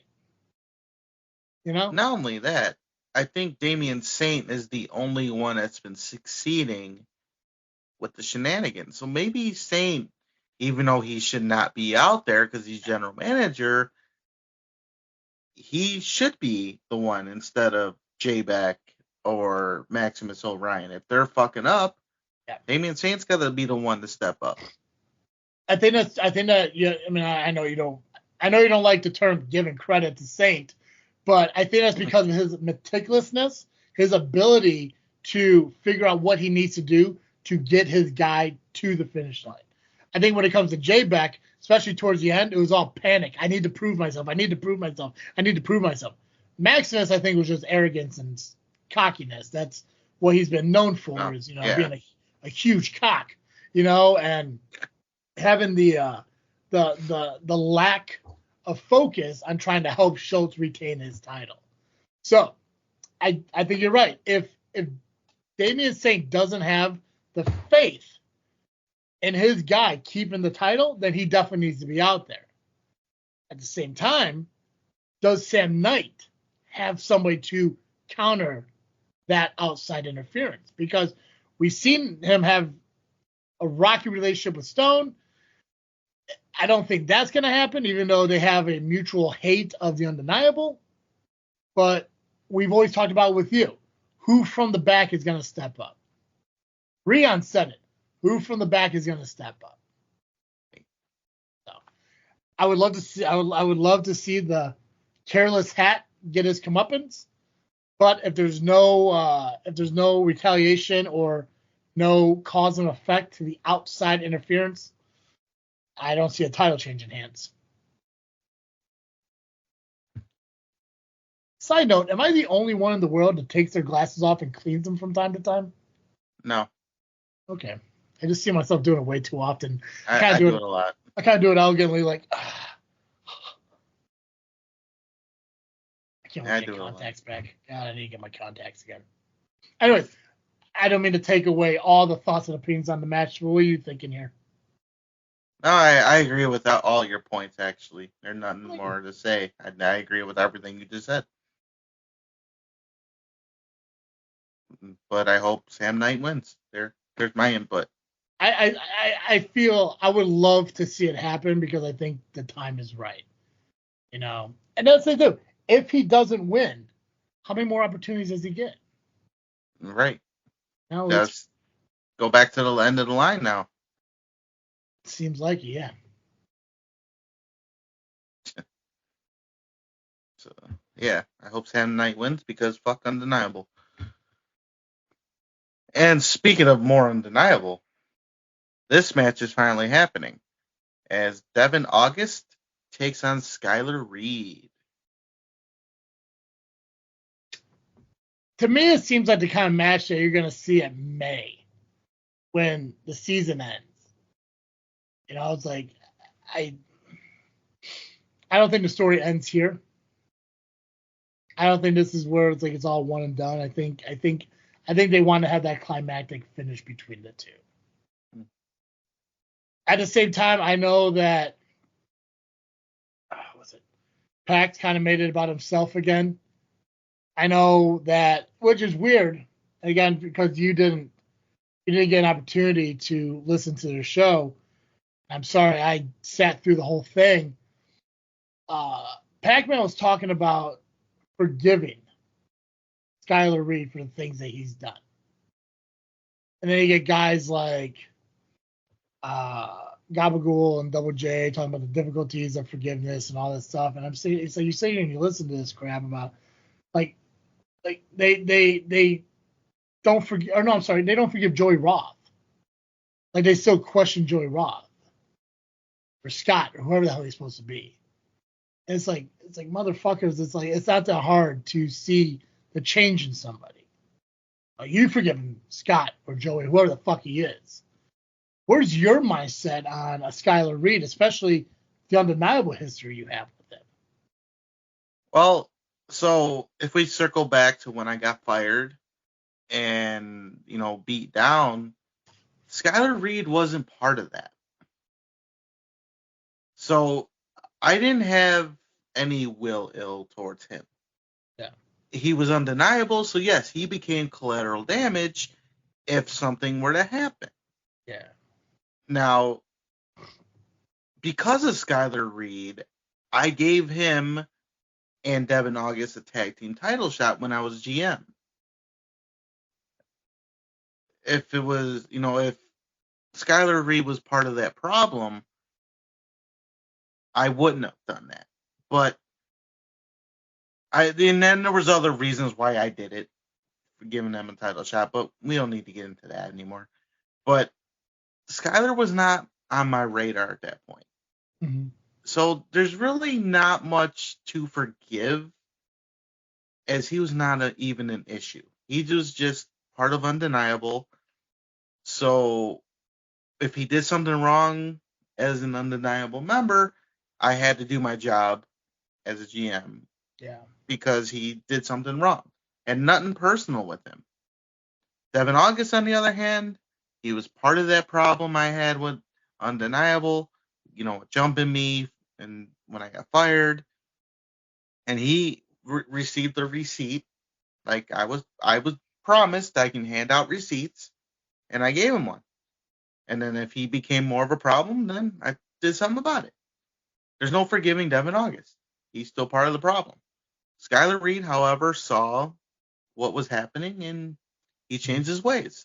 It's unfortunate that he's no longer a tag team with his friend. But, hey, you guys chose that life to join Damian Saint. Yeah. Yeah. And the one thing is, too, is like when you look at, first off, it's kind of goofy how, Devin August has been wearing the same damn Wolverine get-up for months now, and the promo picture is not the Wolverine gimmick. But Skylar Reed's been focusing way too much on this tag team with Rheon's skills. Devin August's been focusing on himself. I think that gives him the advantage in the match, though. Right. You know, he's been focusing on being a singles competitor. Skylar Reed seems to be focusing on what Reed wants to do to get to that next opportunity. And it's like, motherfuckers, like, you need to focus on your shit. You know? But, and we don't know if Rheon's even committed to be a tag team with him. And mind you, Rheon was not there last month. Oh. He was not at Cuba's Carnage. So I feel like Rheon is not part of the picture with Skylar Reed willingly. I feel like it was put together, but Rheon has other things on his mind, and I don't think Skylar Reed is in the picture. No, Skylar Reed is not one of those things that Rheon is thinking about at all. Right. Absolutely not. So Skylar should put his foot, more focus on the singles at this point. Mm-hmm. Maybe beat the hell out of Devin to bring him back to reality, and maybe see what he's done wrong and reform the tag team there. I don't know, but Skylar needs to focus on Devin and Devin only. Well, and obviously have his looking over his shoulder for Undeniable. Yeah, because again, it's the outside interference is the involvement from who from the Undeniable is going to be out there. We know J-Beck won't be, that's for sure. Oh, no, he got fired. He got fired. He didn't get no Thin Mints. See, and that was another thing, too. Pac-Man made it about himself. His history with Frank. They talk about how, like, he feels sorry for J-Beck. Feels bad for what he's gone through. He has no problem forgiving J-Beck for his sins, but he questions, the forgiveness of Scott and Joey Roth. It's a wild kind. I could understand it because at the end of the day, the lovely intoxicated men are still just fans of the business. They don't really understand the business. They don't understand who people really are. That's why they live behind their own gimmicks and they make everything about them. That's why now that they got a girl, they prove how virgins usually react around women, pussies, but they pick and choose the forgiveness that they give to people. And it's like, you're willing to forgive J-Beck, but you can't forgive Scott, Joey Roth. It makes no sense to me. I don't know. Because the way I can see it, you forgave Scott and Joey Roth, whoever the fuck it is. I don't know where you sit with J-Beck. I've seen Nuke try to beg for J-Beck to go back to who he was. And I know Nuke has forgiven Joey Roth and fucking Scott or whatever. Steve and C-Red seem to have forgiven Roth. Don't really know what their thoughts are on J-Beck. But to me, it seems like the only reason the LIM is willing to forgive certain people and not others is because they want to be able to pander to the one thing that can still make them relevant, regardless of their true beliefs in it. I don't know. It's okay for you not to answer because I know you don't want to say anything negative against your friends. It's just weird. It's a goofy situation because they make no sense in who they decide to trust and not trust, even though it's the same fucking thing. Joey Roth and J-Beck, it's the same concept. Two douchebags who were part of two douchebag groups who got beat down and kicked out of their douchebag groups and now at their lowest. Yep. And I know eventually we're going to talk about the tag match with Nia and all them and the fact that they, we'll get to it when we get to that match, but listen, I didn't mind the Love and Intoxicated podcast episode. I like their takes on shit. I don't like how they always seem to want to pick collectively the baby faces, and it's adorable how sweet and nice they are whenever the girl is fucking talking and shit, because they don't want to be, like they are normally to each other towards her because she's the girl, which is kind of adorable to see. Again, a bunch of pussies fucking be sweet. I think Pac-Man at one time said, "You go, girl," and then giggled.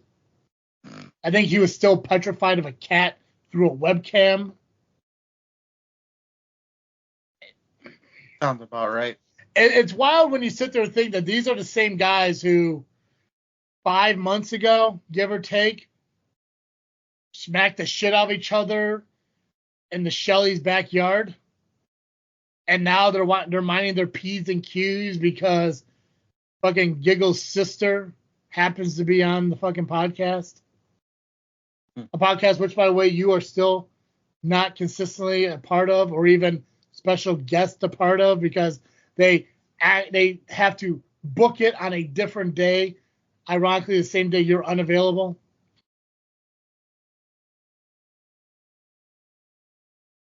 I have nothing to say on that. Right, and that's the thing, because and I understand this. You have nothing to say about it because there's no logical answer to it. They sat there and said, because Pac-Man even said, Pac-Man had no idea what was going on between you and Gabagool, and he sat there on the show. What happened? I thought you guys hated each other. And then, they talk about, obviously it was too loud in the vlog to understand what was going on, which it wasn't. I heard it. I understood it. And my memory and fucking my ability to focus and hear are dog shit, but I understood what was going on. You guys planned a coup to manipulate Maximus into thinking that there was an issue, to make him unaware of what was going on. And then Pac-Man says that even I was puzzled by what was going on. I wasn't puzzled. I thought it was stupid the way they went about it, trying to belittle me so I could sit there and trash talk them. I think it was dumb, but I understood what they were doing. I accepted the fact that they knew they couldn't really have another war with me, so they planned it as a coup. And they ended it as soon as it started, just like the last one, because they know I didn't want to say any more bad shit about them and make them look like idiots, like I have been doing for the last 5 minutes here. They're pussies. But, well, I guess we're all good, because everyone's kumbaya again. We're all happy. Hell, I think even up in the fourth mother box are good now. It seems like the Valentine's Day month is a time where everyone's coming together. I think Steve is finally getting what he wants, is that Freaknet Studios is kind of kumbaya. Until somebody somewhere like a Kyle or a Gabagool or a Steve fucks it up and says something stupid about us. And yeah, Kyle did say something stupid on the recent podcast. Okay, I didn't get a chance. I'm going to listen to them tomorrow. What did Kyle fucking say?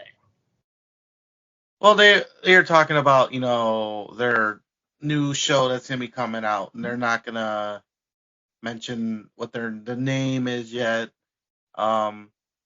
Said some about, so Tom brought up the fact that Pac-Man's no longer with us on his sabbatical, blah, blah, blah. He's gone. It was like called a sabbatical. Whatever. He quit. He's done. He's not coming back. We know he's not coming back. He doesn't need to pretend he is or not. He's not coming back. He quit. It's not a sabbatical. Dude fucking quit. We could just be honest with it. He's not hiding out in a... He used that word, quit. So did he say quit? Yeah, Tom said that. Accurate. He's not hiding in a bathroom somewhere in a Christmas sweater away from a cat. Pac-Man quit. And I do not I have no ill will towards him. I respect him because he is prioritizing his life. No ill will whatsoever. I love Pat. Good fucking dude. He makes a lot of shit about himself, which he needs to ease up on. But he did quit. Just like Steve quit, just like Dallas quit, like Jay quit before he came back. This happens. But yes, Tom was correct. Pac-Man quit. Anyways, what did Kyle say? So then Kyle went on, maybe I should be the third guy because I'll wreck them both.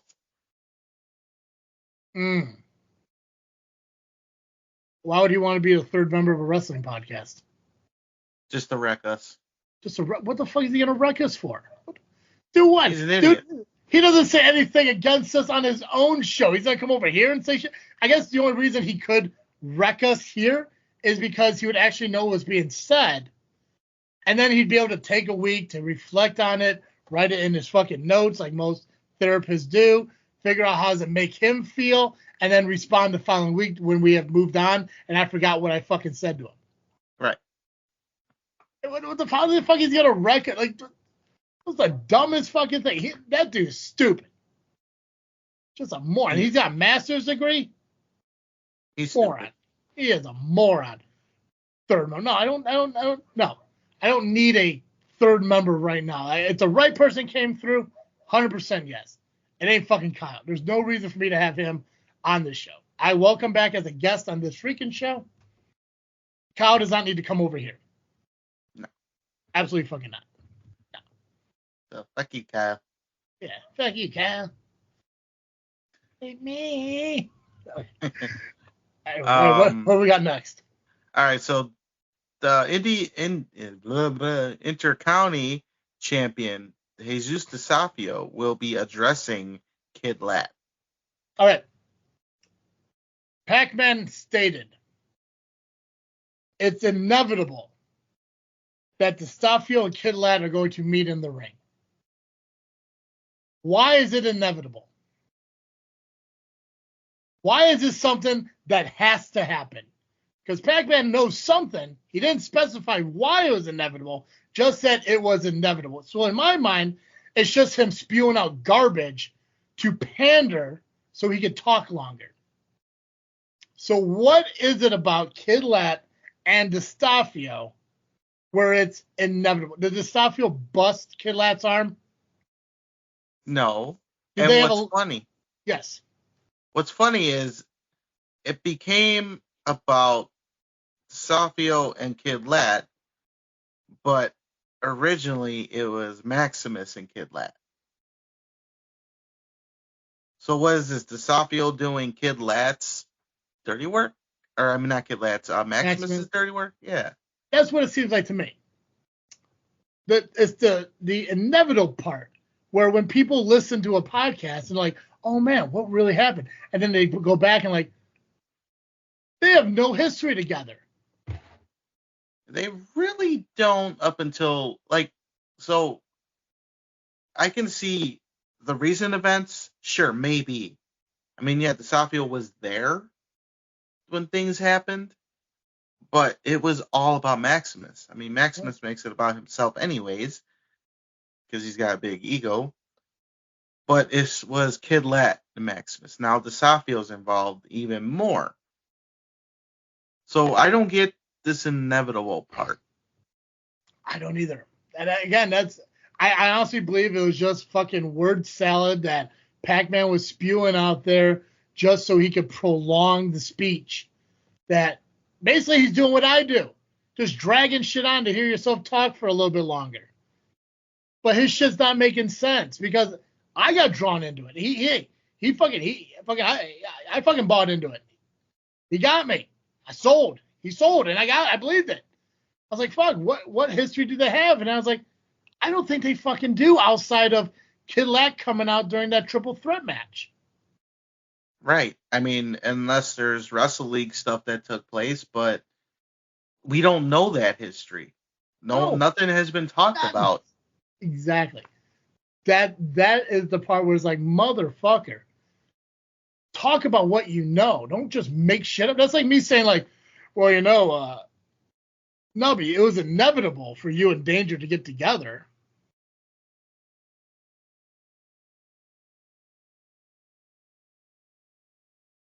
Why? Why? It's when you say goofy shit like that, like, dude, unless you could justify it, and that's what I was hoping for. Will he justify it? No, he just said, it's inevitable these two are going to end up in the ring together. Sure, maybe after this, you could call it inevitable, but this isn't grown from anything. I feel like maybe Pac-Man's foreshadowing something for the future. I don't know. It sounds like something he should have said on the next podcast after what takes place here. Yeah, he's probably expecting the worst of it, which I'm not gonna lie, I'm pretty sure there's probably gonna be something bad coming out of this because you're gonna have a one-armed fucking dude go out there to an Undeniable, who I'm assuming may not be out there by himself. And we don't even know Kidlet will be there. That's true. That's the expectation of the possibility of him being there. We'll find out. Yes, we'll find out. Yeah. So we touched on this a little earlier. We have another tag match. Which one? Well, we talked about it earlier. There's a few. We talked about two. I talked about two of them earlier, at least. But so it's the Idols versus the Idols. Yeah. So they don't believe, and I think somebody got fucking mixed up there, but I think they think it might be a setup for Johnny Nye. I mean, I can see that because this all started with Johnny Nye. Like the downfall of the Idols, or my slaying of the faction, started with Johnny Nye. 100%, yeah. When we did that 8-man tag, me and I guess Hot Rod Daddy Andy at the time and the Coyotes teamed up against the Idols. And what happened? Joey Roth knocked out Johnny Nye on accident, but then Johnny Nye cost Joey Roth and Roxy their championships to Steve and Shelly. So I understand why they think that. Maybe this is all set up to take out Johnny Nye. So maybe I'm starting to understand why they're not forgiving Joey Roth right now. Maybe I did jump the gun in forgiving him myself. I don't know. But we don't know what's going to happen. What if this isn't a thing?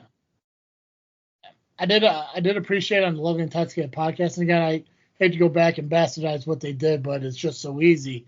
I love how they allowed the woman, shockingly, I know because of the sexism that they have, they allowed her to give her opinion and point of view of this match by reading off a script that somebody wrote for her, which was awesome.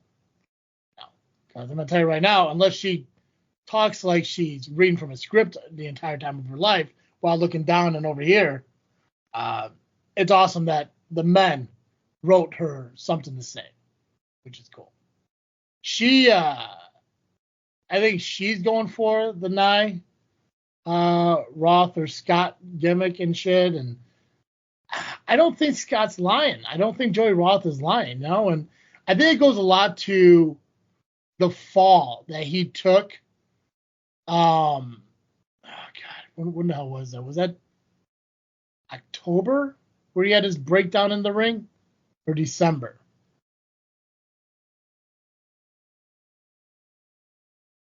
Can't remember. It's been so long already. It's been a while, yeah, but you could kind of tell when somebody's faking it, and that breakdown in the ring, that seemed like that shit hit home. And coming out and everything and being so vulnerable the way he did. Because if he's working everybody, he's doing a great fucking job at it, but I don't see this as... First off, I don't think the Idols are that pet. I know they're petty people. I don't think they're that petty to continue to hold this grudge against Johnny and I for this long. I really don't. I think it's a new grudge that Bowman and Gray have now against Roth. Again, we see Roxy on the flyer in the corner of the Idols. Now, the problem is, though, is she is on all these flyers in the corner of the Idols, and she has yet to be there. So as much as she hates her own husband, she still can't find herself to be across the ring from him yet. Right. So is she going to be there? Who knows? But if she does, is she really against her own husband? Is this a huge ploy just to, beat down Johnny Nye?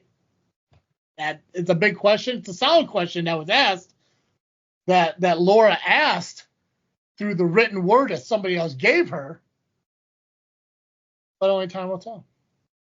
Or is this a ruse to take out Bowman and Gray Finally. Oh.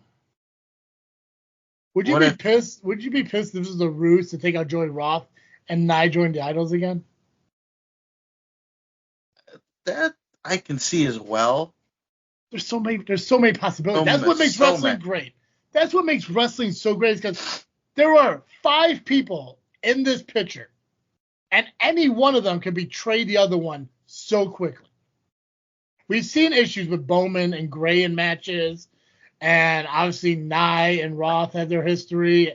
Like, there's so much that can happen in this moment between these 5 people, and you do not know until that moment actually truly happens. I mean, this also could be the final nail in their coffin completely, because you kind of just mentioned it. Gray and Bowman did have an issue when me and, again, Hot Rod Daddy Andy teamed up against those two. Yeah. Gray hit Bowman with the bat. Yeah. So what? Maybe there's another factor in this that we don't know. Then somebody is actually planning this whole thing to watch the Idols implode once and for all.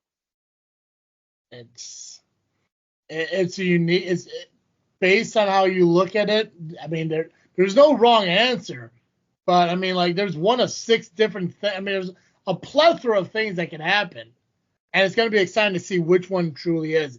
Is this going to be a straight up tag match? Everyone has their back who's supposed to have the back, or is there going to be a betrayal, or could this finally be the end of the Idols as we know it? And hopefully, the Idolizers too, because they're annoying as fuck. I was just going to ask that. If the Idols completely implode, yes, the Idolizers, those only 3 members, do they implode as well? I hope the fucking God is. I hope the answer is yes, 100%. All right. So we have Maximus Orion,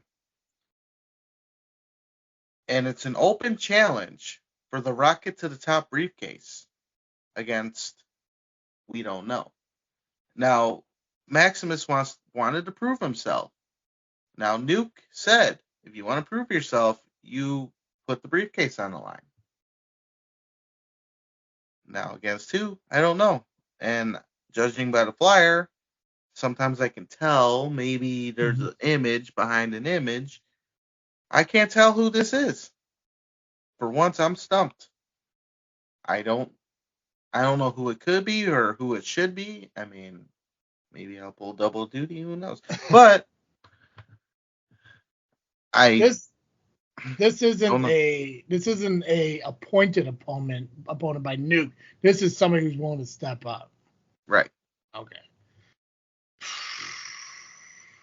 If you had it outside of you, who do you think would do it? I don't know if the silhouette would give it away, but who do you think it would be?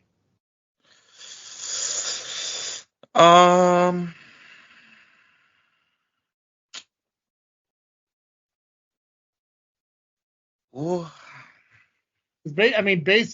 on that silhouette, I would go Sam Knight. I don't think he's gonna go twice in a night. I mean, he could, but maybe somebody we haven't seen in a while. Christian Rose? That could also be a possibility. You know, Coyotes haven't been around for quite some time. Machine. Machine, we have not heard anything about yet. Yeah, there's no 3 rings mentioned on here, and 3 rings that seem to be consistent in Rocket Pro Wrestling. Logan, Chris Logan. I mean, he wants to use this as, to finally get back into the swing of things. That's a possibility. I mean, we know what the main event is. Obviously, we'll cover that, towards the end here. But yeah, I mean, former tag team champion wants an opportunity to get any title he wants at any time. So. Yeah, or it could be Nubby. Maybe. You'll never know. All right. I like I say double duty because we haven't gotten to your match yet. I know, and you know what? We'll talk about it right now. I don't have the right picture up because apparently I hit the wrong one. But, okay, so we have another tag match. And it's going to be Aaron Arsenal and Victor Wade, the tag team champions. They're defending their tag team titles against a team called Pizza and Beer. And who is these members of Pizza and Beer, Nubby? I'm going to tell you who these members are right now. One member happens to be Shawn Danger. And the other member happens to be, oh yeah, me. Tag team. This isn't your first tag team title opportunity, RPW, is it? Yes, it is. It is. There you go, brother. God, look at you. Well, And we earned that shit. Yeah. What do you know about Arsenal and Wade? What do you know about your opponents? So I've known Victor Wade for a very long time, actually. We met officially at Pro Championship Wrestling, PCW. He was under a different name at the time, different persona. But then we reconnected in Crash Tested Wrestling, where he was Victor Wade, part of a group called Dominion. Then he decided to take time away from wrestling. You know, it happens. And then he just finally came back. And now he's part of Undeniable, I guess. And he's a tag team champion with Aaron Arsenal. Now, Aaron Arsenal, I only met recently. He's a talented guy. His mustache offends me. It's a solid mustache, though, bro. I mean, It's offensive. You know, the thing is, like, I love westerns, and that kind of brings me back to that nostalgia. Yeah. I mean, he looks punch him. He looks like he's gonna chain you to a railroad track, while right away with his cape, and you're yelling for Popeye to come rescue you, or the Lone Ranger, or some shit. He looks like he belongs in Red Dead Redemption. Oh, 100%. Yeah, hell yeah. But I won't take away anything from him. He is a talented dude. I look forward to working with him. I look forward to, taking him by his mustache and tossing him. That would be funny to see, and I would actually do it. The goal is to take those titles. Yeah. I will say this: never underestimate a man with a scarf. Yeah. You find one wrestler who comes out to the ring in a scarf that doesn't show up and show out. I have met many individuals, or I've seen many individuals with scarves, and they've all showed up and showed out. It's nutty, right? It's something about the scarf is that's that confidence booster, man. And you don't see you see more scarves in the wrestling business than you see in fucking Midwest winters. It's true. But dude, here's the thing, and we talked about it in the other matches, and there's another match still coming up that's undeniable. It's the outside interference that has to be balanced out. I have no doubt that, especially with you and Danger, there's not going to be just two undeniable members at ringside as your opponents. There's going to be more, whether it be Spade, the guys you took out last week, hell, even the champion if he feels up to it. Is Nuke or anyone from the back prepared to step up and be out there for you guys? I guess we'll find out. Because I don't have the answer. I know, I have an opinion. What's the opinion? I mean, just based off the past, I have nobody other than Shawn Danger. You think somebody behind a desk is going to come around and make the save? No, I'm not Shelly, so it won't happen. Nuke, maybe now that he has more power and he can do things, he will probably step up a little more. I mean, he's had my back. There was just things he couldn't do. I understood that. But now we're on the same page. And like I said a couple shows ago, when I was GM, he was my go-to guy on stuff. Mm-hmm. So I trust him. I trust him more than a lot of people. So we'll see if he's got something in his back pocket to make sure stays fair. You're right, and he does have the possibility or the opportunity to say, "Hey, no outside interference, everyone to the back." He has that. I mean, maybe I don't know what the limitations are with Damian Saint as far as like manager, licensing or whatever it is, but at least Schultz, Michaels, the Careless Hat, DeSafio. I mean, he should have the authority to say, you need to go to the back. If it's just Saint, you guys can overcome just Saint. That's doable. It's the rest of the undeniable that becomes a problem if nobody from the back is willing to step up and help. But I have confidence in you guys. I think you guys can fucking do it. You just gotta get fucking Danger the right amount of fucked up in order for him to fuck up some people. Yeah. And I'm still figuring out that formula. I don't know if there's really ever a formula. It's just kind of a luck of a shot. It's just like how many shots are too much shots? You just gotta keep going till you get that Festus bell ringing rage. What I need to find out is the right amount of alcohol he drank the night or the afternoon he wrestled Damian Gray. There you go. That's the Sean Danger I need. I have to do some research. Yeah. Where's the research lady at? Oh, damn it. Oh, yeah. No interns. Now you mentioned Eric Schultz. Yes. Now, I don't know where on the card things are happening at this point. But let's say this match happens before the tag match. Could Eric Schultz be unavailable to help out and undeniable because he'll be taking on POWW through his own Wesker. And that's the scumbag army member I was mentioning that I said, I'm sure there's a plan for him to be around. Right. But you the disagree. question is, Yeah. I do, because where was he last month when he was in the building?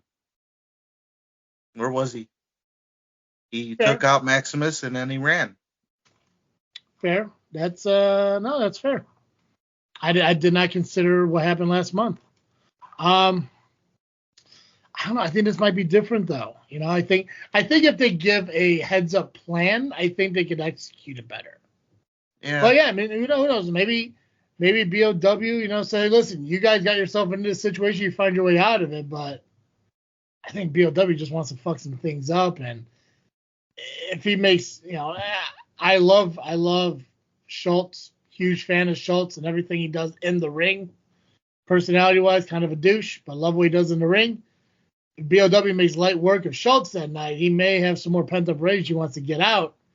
And yeah, I guess maybe I don't know what his mindset is on Flywheel getting hurt. So, I suppose I said if I had a monster in the back like POWW, I'd have it as a contingency plan. If hey, listen, we're gonna go into this tag match, and obviously I'm gonna get myself fucked up, but worst comes to worst, I need you out there throwing some shit around. And by shit, I mean people. By people, I mean Freebirds. Yeah. So, as I said, I think the possibility of him getting involved may be there. And who does the Freebirds really have right now other than Nuke? Right. No, it's true.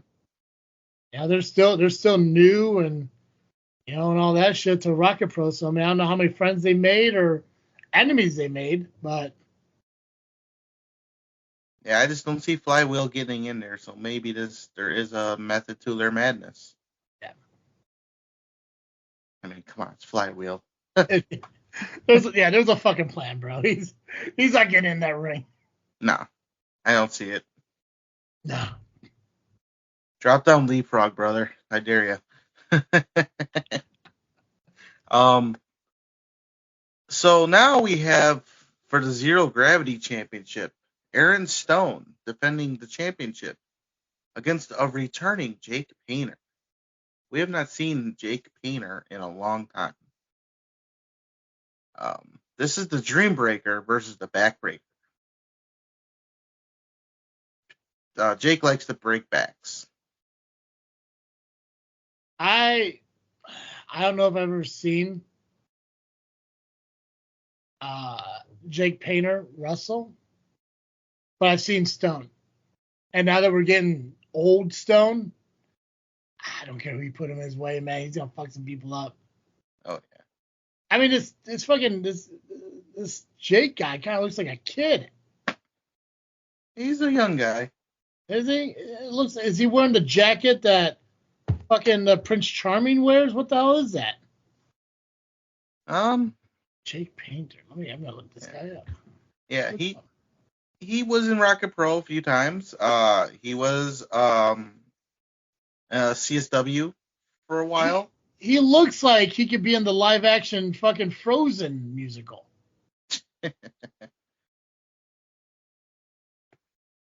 Yeah, and I've worked with him a little bit, so he'll break shells and backs and stuff. You know what I love? So I went to his Facebook page. Side note here. So he shared a Rocket Pro. He put a post about Rocket Pro. One picture is his match against Stone. The other one is the pizza and beer sewer slime drink. Perfect. And that's all the post is. Are those two fucking pictures? I know he did share the event too, but in the post and just the post, it's his fucking match and pizza and beer sewer slime. What do you know what the sewer slime is? They show the ingredients in the sewer slime? So from what I understand, the sewer slime is actually the cup, the name of the cup. But I think because they're gonna have green old style beer to put in. I think that's what it's supposed to be. I'm not 100%. I didn't get the full on thing, but I thought I saw something along the old style green beer, and then you get the cup. I got you. Okay. I didn't know if it was like a mixed drink with like Midori or something in it. I didn't green liqueur. Oh. I don't know. I'm not 100% sure. You're fine. I mean, you're not a big drinker anyway, so how would you know? Yeah, I mean, I haven't touched my Fireball yet, or I have one, but I got a bottle of authentic tequila from Mexico. I haven't cracked open yet either. I'm just waiting for the right moment. Oh, fuck yeah. Well, hey, maybe this Saturday will be the right moment when me and Sean Danger take those titles. That'd be a celebration moment for sure. Yeah. So, I mean, this guy looks fucking like I say he looks like a live action Prince Charming, but I mean, if he's called the back, I'm gonna look up some of his matches. I'm gonna watch one of his matches when we're done recording. I'm kind of curious and see who Aaron Stone's going up against. But again, I'm gonna side with Aaron Stone just because I love the attitude that he's redeveloping here in Rocket Pro Wrestling. IPW may be gone, but IPW Aaron Stone is fucking back. I'm just saying, you know. And when I mean gone, I mean temporarily not happening, not gone forever. So, but man, this is gonna be a good match. Yeah. Speaking of great matches, the main event, it will be Steve Michaels, the champion, defending his title against number one contender, Marche All Day Rocket.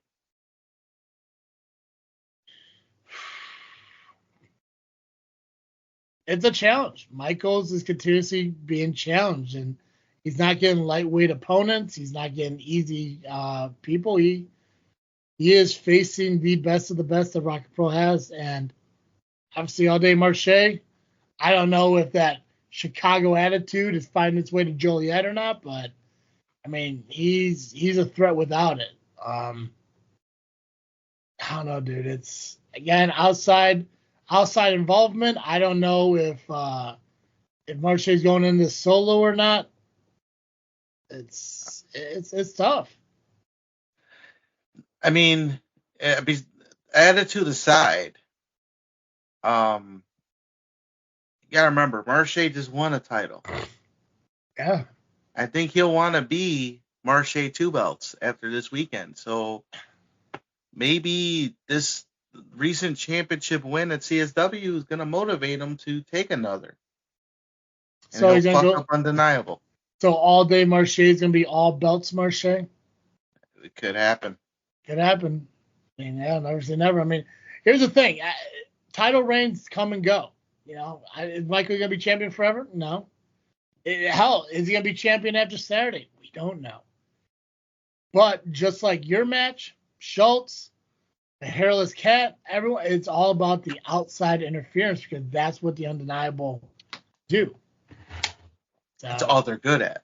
It's what they're exceeding at anyways. But yeah, you know, it's what made them, you know, the briefcase holder holding every title but the one Stone took from Schultz.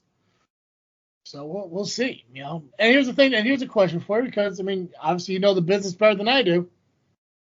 If they lose this heavyweight championship, does the Undeniable crumble, or can they survive without it? Well, I guess it depends on what happens earlier in the night when Maximus has to defend the briefcase. Oh, that's true.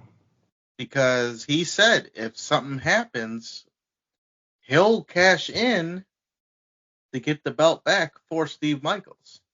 But the question is, does Maximus actually think he can beat Marche? Come on, really? I think the only way that's possible is if Marche beats Steve, Undeniable beats down Marche, and Maximus comes in, hands in the contract, and pins a knocked out Marche Rocket, which is possible. But, well, maybe it still can happen. I was going to say, Maximus has no power to make matches or give titles away. Saint, on the other hand, can make a match right there and then, but Nuke can come out and stop it. So different factors here, and we'll see. It's a very rocky terrain when it comes to maneuvering yourself through Rocket Pro Wrestling, you know. So it's, I mean, we saw when you were general manager, man. It's like you guys were able to have your own authorities. You couldn't really overpower each other and take away. You could add. It's a little bit different. I mean, Nuke, I think, has total authority to say do whatever he wants. I'm sorry, am I boring you? Am I boring you? No, I'm just fucking with you, dude. I totally understand. Oh, you mentioned Damian Saint. I got you, right? He does. It's almost like I get you. I love the dude. I'm sorry. I know you don't like him, but he's never done anything mean to me. He likes me. Yeah, it's gonna be unique. I mean, like I said, it's the championship match is the main event, as it should be. So I'm excited for this. I'm excited to see if Marche walks away with another belt, or if the Undeniables top of the mountain for one more night. So we'll see. All right. That is Rocket Pro Wrestling this Saturday, March the 1st. Let's go. Shamrock Showdown. Definitely one of the longest shows we've had in quite some time, which, I mean, it's to be expected, you know, with all the shows we have to talk about. What's your final thought? Pro wrestling, give me your final thought of the business right now. What's on your mind? What are you freaking thinking? What am I freaking thinking? Give me a final freaking thought on what is running through your mind based on the independent scene. Or wrestling in general, that's the independent, you know, whatever. So, honestly, I was actually going to bring this up, but I'm freaking thinking about comments made on the SCW live stream by by both those idiots. Wrestling Fan 1 and Stiff Biff. Well, actually, 4 idiots, I should say. So you mentioned those two who will always hide behind a fucking keyboard. 100%. They'll never show their faces. I mean, I wish they would, but they won't because they're pussies. Yep, I did. I said it. You're both a couple of pussies that won't show your faces. All you're going to do is keyboard away there, and your opinions don't mean shit if you don't show your face. Now, on to the other two pussies, not as big of a pussy as those other two, but you had Benny Bogus and James Creed, which I really do feel bad for everybody that had to listen to them too the entire time.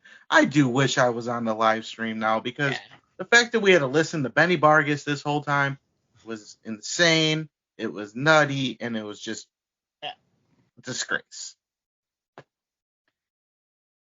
Those two are talented fucking wrestlers. Yeah. I will not take anything away from them. They're more talented than me.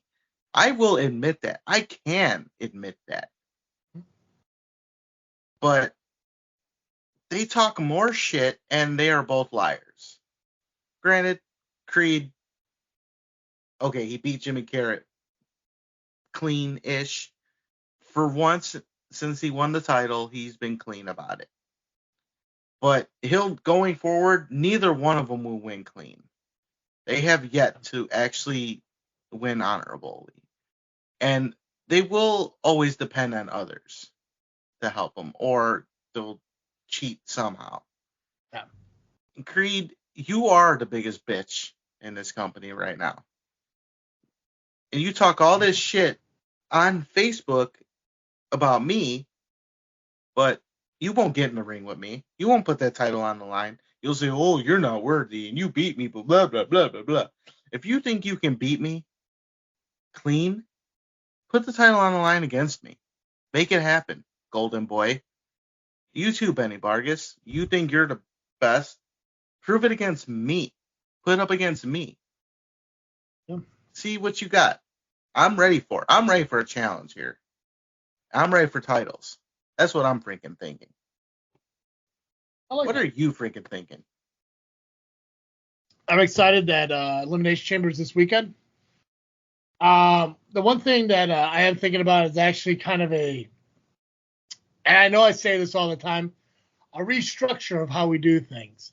I spoke with Jay, and it kind of dawned on us, and I mentioned this a little bit to you the other day too.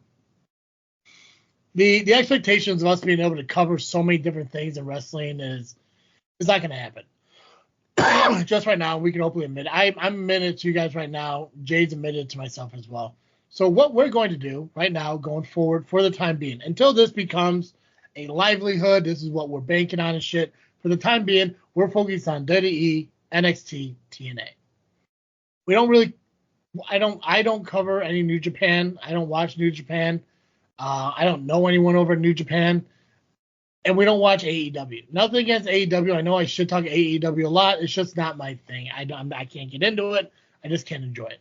I did see that Sky Blue is on her way back and should be back soon from ankle injury, which is exciting. But AEW is just not my thing. Ring of Honor, we just don't follow either. So for the time being, ever since TNA has made their agreement with WWE, we're going to focus on WWE, NXT, and TNA. I'm excited about that because the Elimination Chamber is this Saturday, and we're going to see Drew McIntyre win the Elimination Chamber and go on to WrestleMania and beat Cody Rhodes for the title. Predicting it now. Calling it right fucking now. Plus, if I was to sit there and tell you, like, hey, you know what's going to be pretty cool? An Elimination Chamber with Drew McIntyre, CM Punk, and John Cena in it. It's 2025. You know? That sounds like some fucking 07 shit. Here we are, 2025. The chosen one. Yeah. The Thugonomics. Yeah. Straight edge, all that jazz, man. It's the same. But yeah, that's what. Just we're still gonna continue doing the weekend pay-per-view prediction shows and everything, but we're just gonna focus more on NXT, TNA, and WWE. So yeah. There's just not enough time in the world. There's just not. Like I said, if this ever becomes a livelihood and this turns into a daily show, and we can talk about New Japan, Ring of Honor, NXT, TNA, AEW, Raw, SmackDown, all the pay-per-views, independent wrestling and shit like that, then yeah, so be it. But there's no way to do it right now, and I'm tired of saying we're going to do it and not delivering on it. So, anything else wrestling related you want to talk about, or? No, I think we covered everything. Perfect. Guys, make sure you follow us on social media, Facebook, Instagram, and Twitter, just by searching Just Freakin' Wrestling and JFW Podcast. Continue to listen to us wherever you get your podcasts. If you want to watch the show, you can do so over at the YouTube channel, Just Freakin' Wrestling and JFW Podcast. If you guys do have the notification bell clicked, You just saw that we video dumped a lot of past episodes. I finally got uploaded, so those are now available. If you want to go and watch any previous podcasts and stuff, they are now available. We are up to date on all of our podcast videos. So head over to JFW Podcast over on YouTube, or Just Freakin' Wrestling up on YouTube. If you want to go over to the homepage of our YouTube channel, if you scroll to the bottom, all the shows that we talk about here, the links to their YouTube channels are on there. I think we need to add the more recent ones that we updated on. I think those need to be added, but a majority of them, most of their YouTube channels are linked right there for you guys to find them conveniently if you want to do so. That's all I got. I believe we can ring that bell on this episode. Perfect. As always, I'm Travis C. And I am the Faction Slayer, Nubby, the Amazing Turtle, Cowabunga. And thank you for listening to the episode of Just Freakin' Wrestling, the JFW Podcast.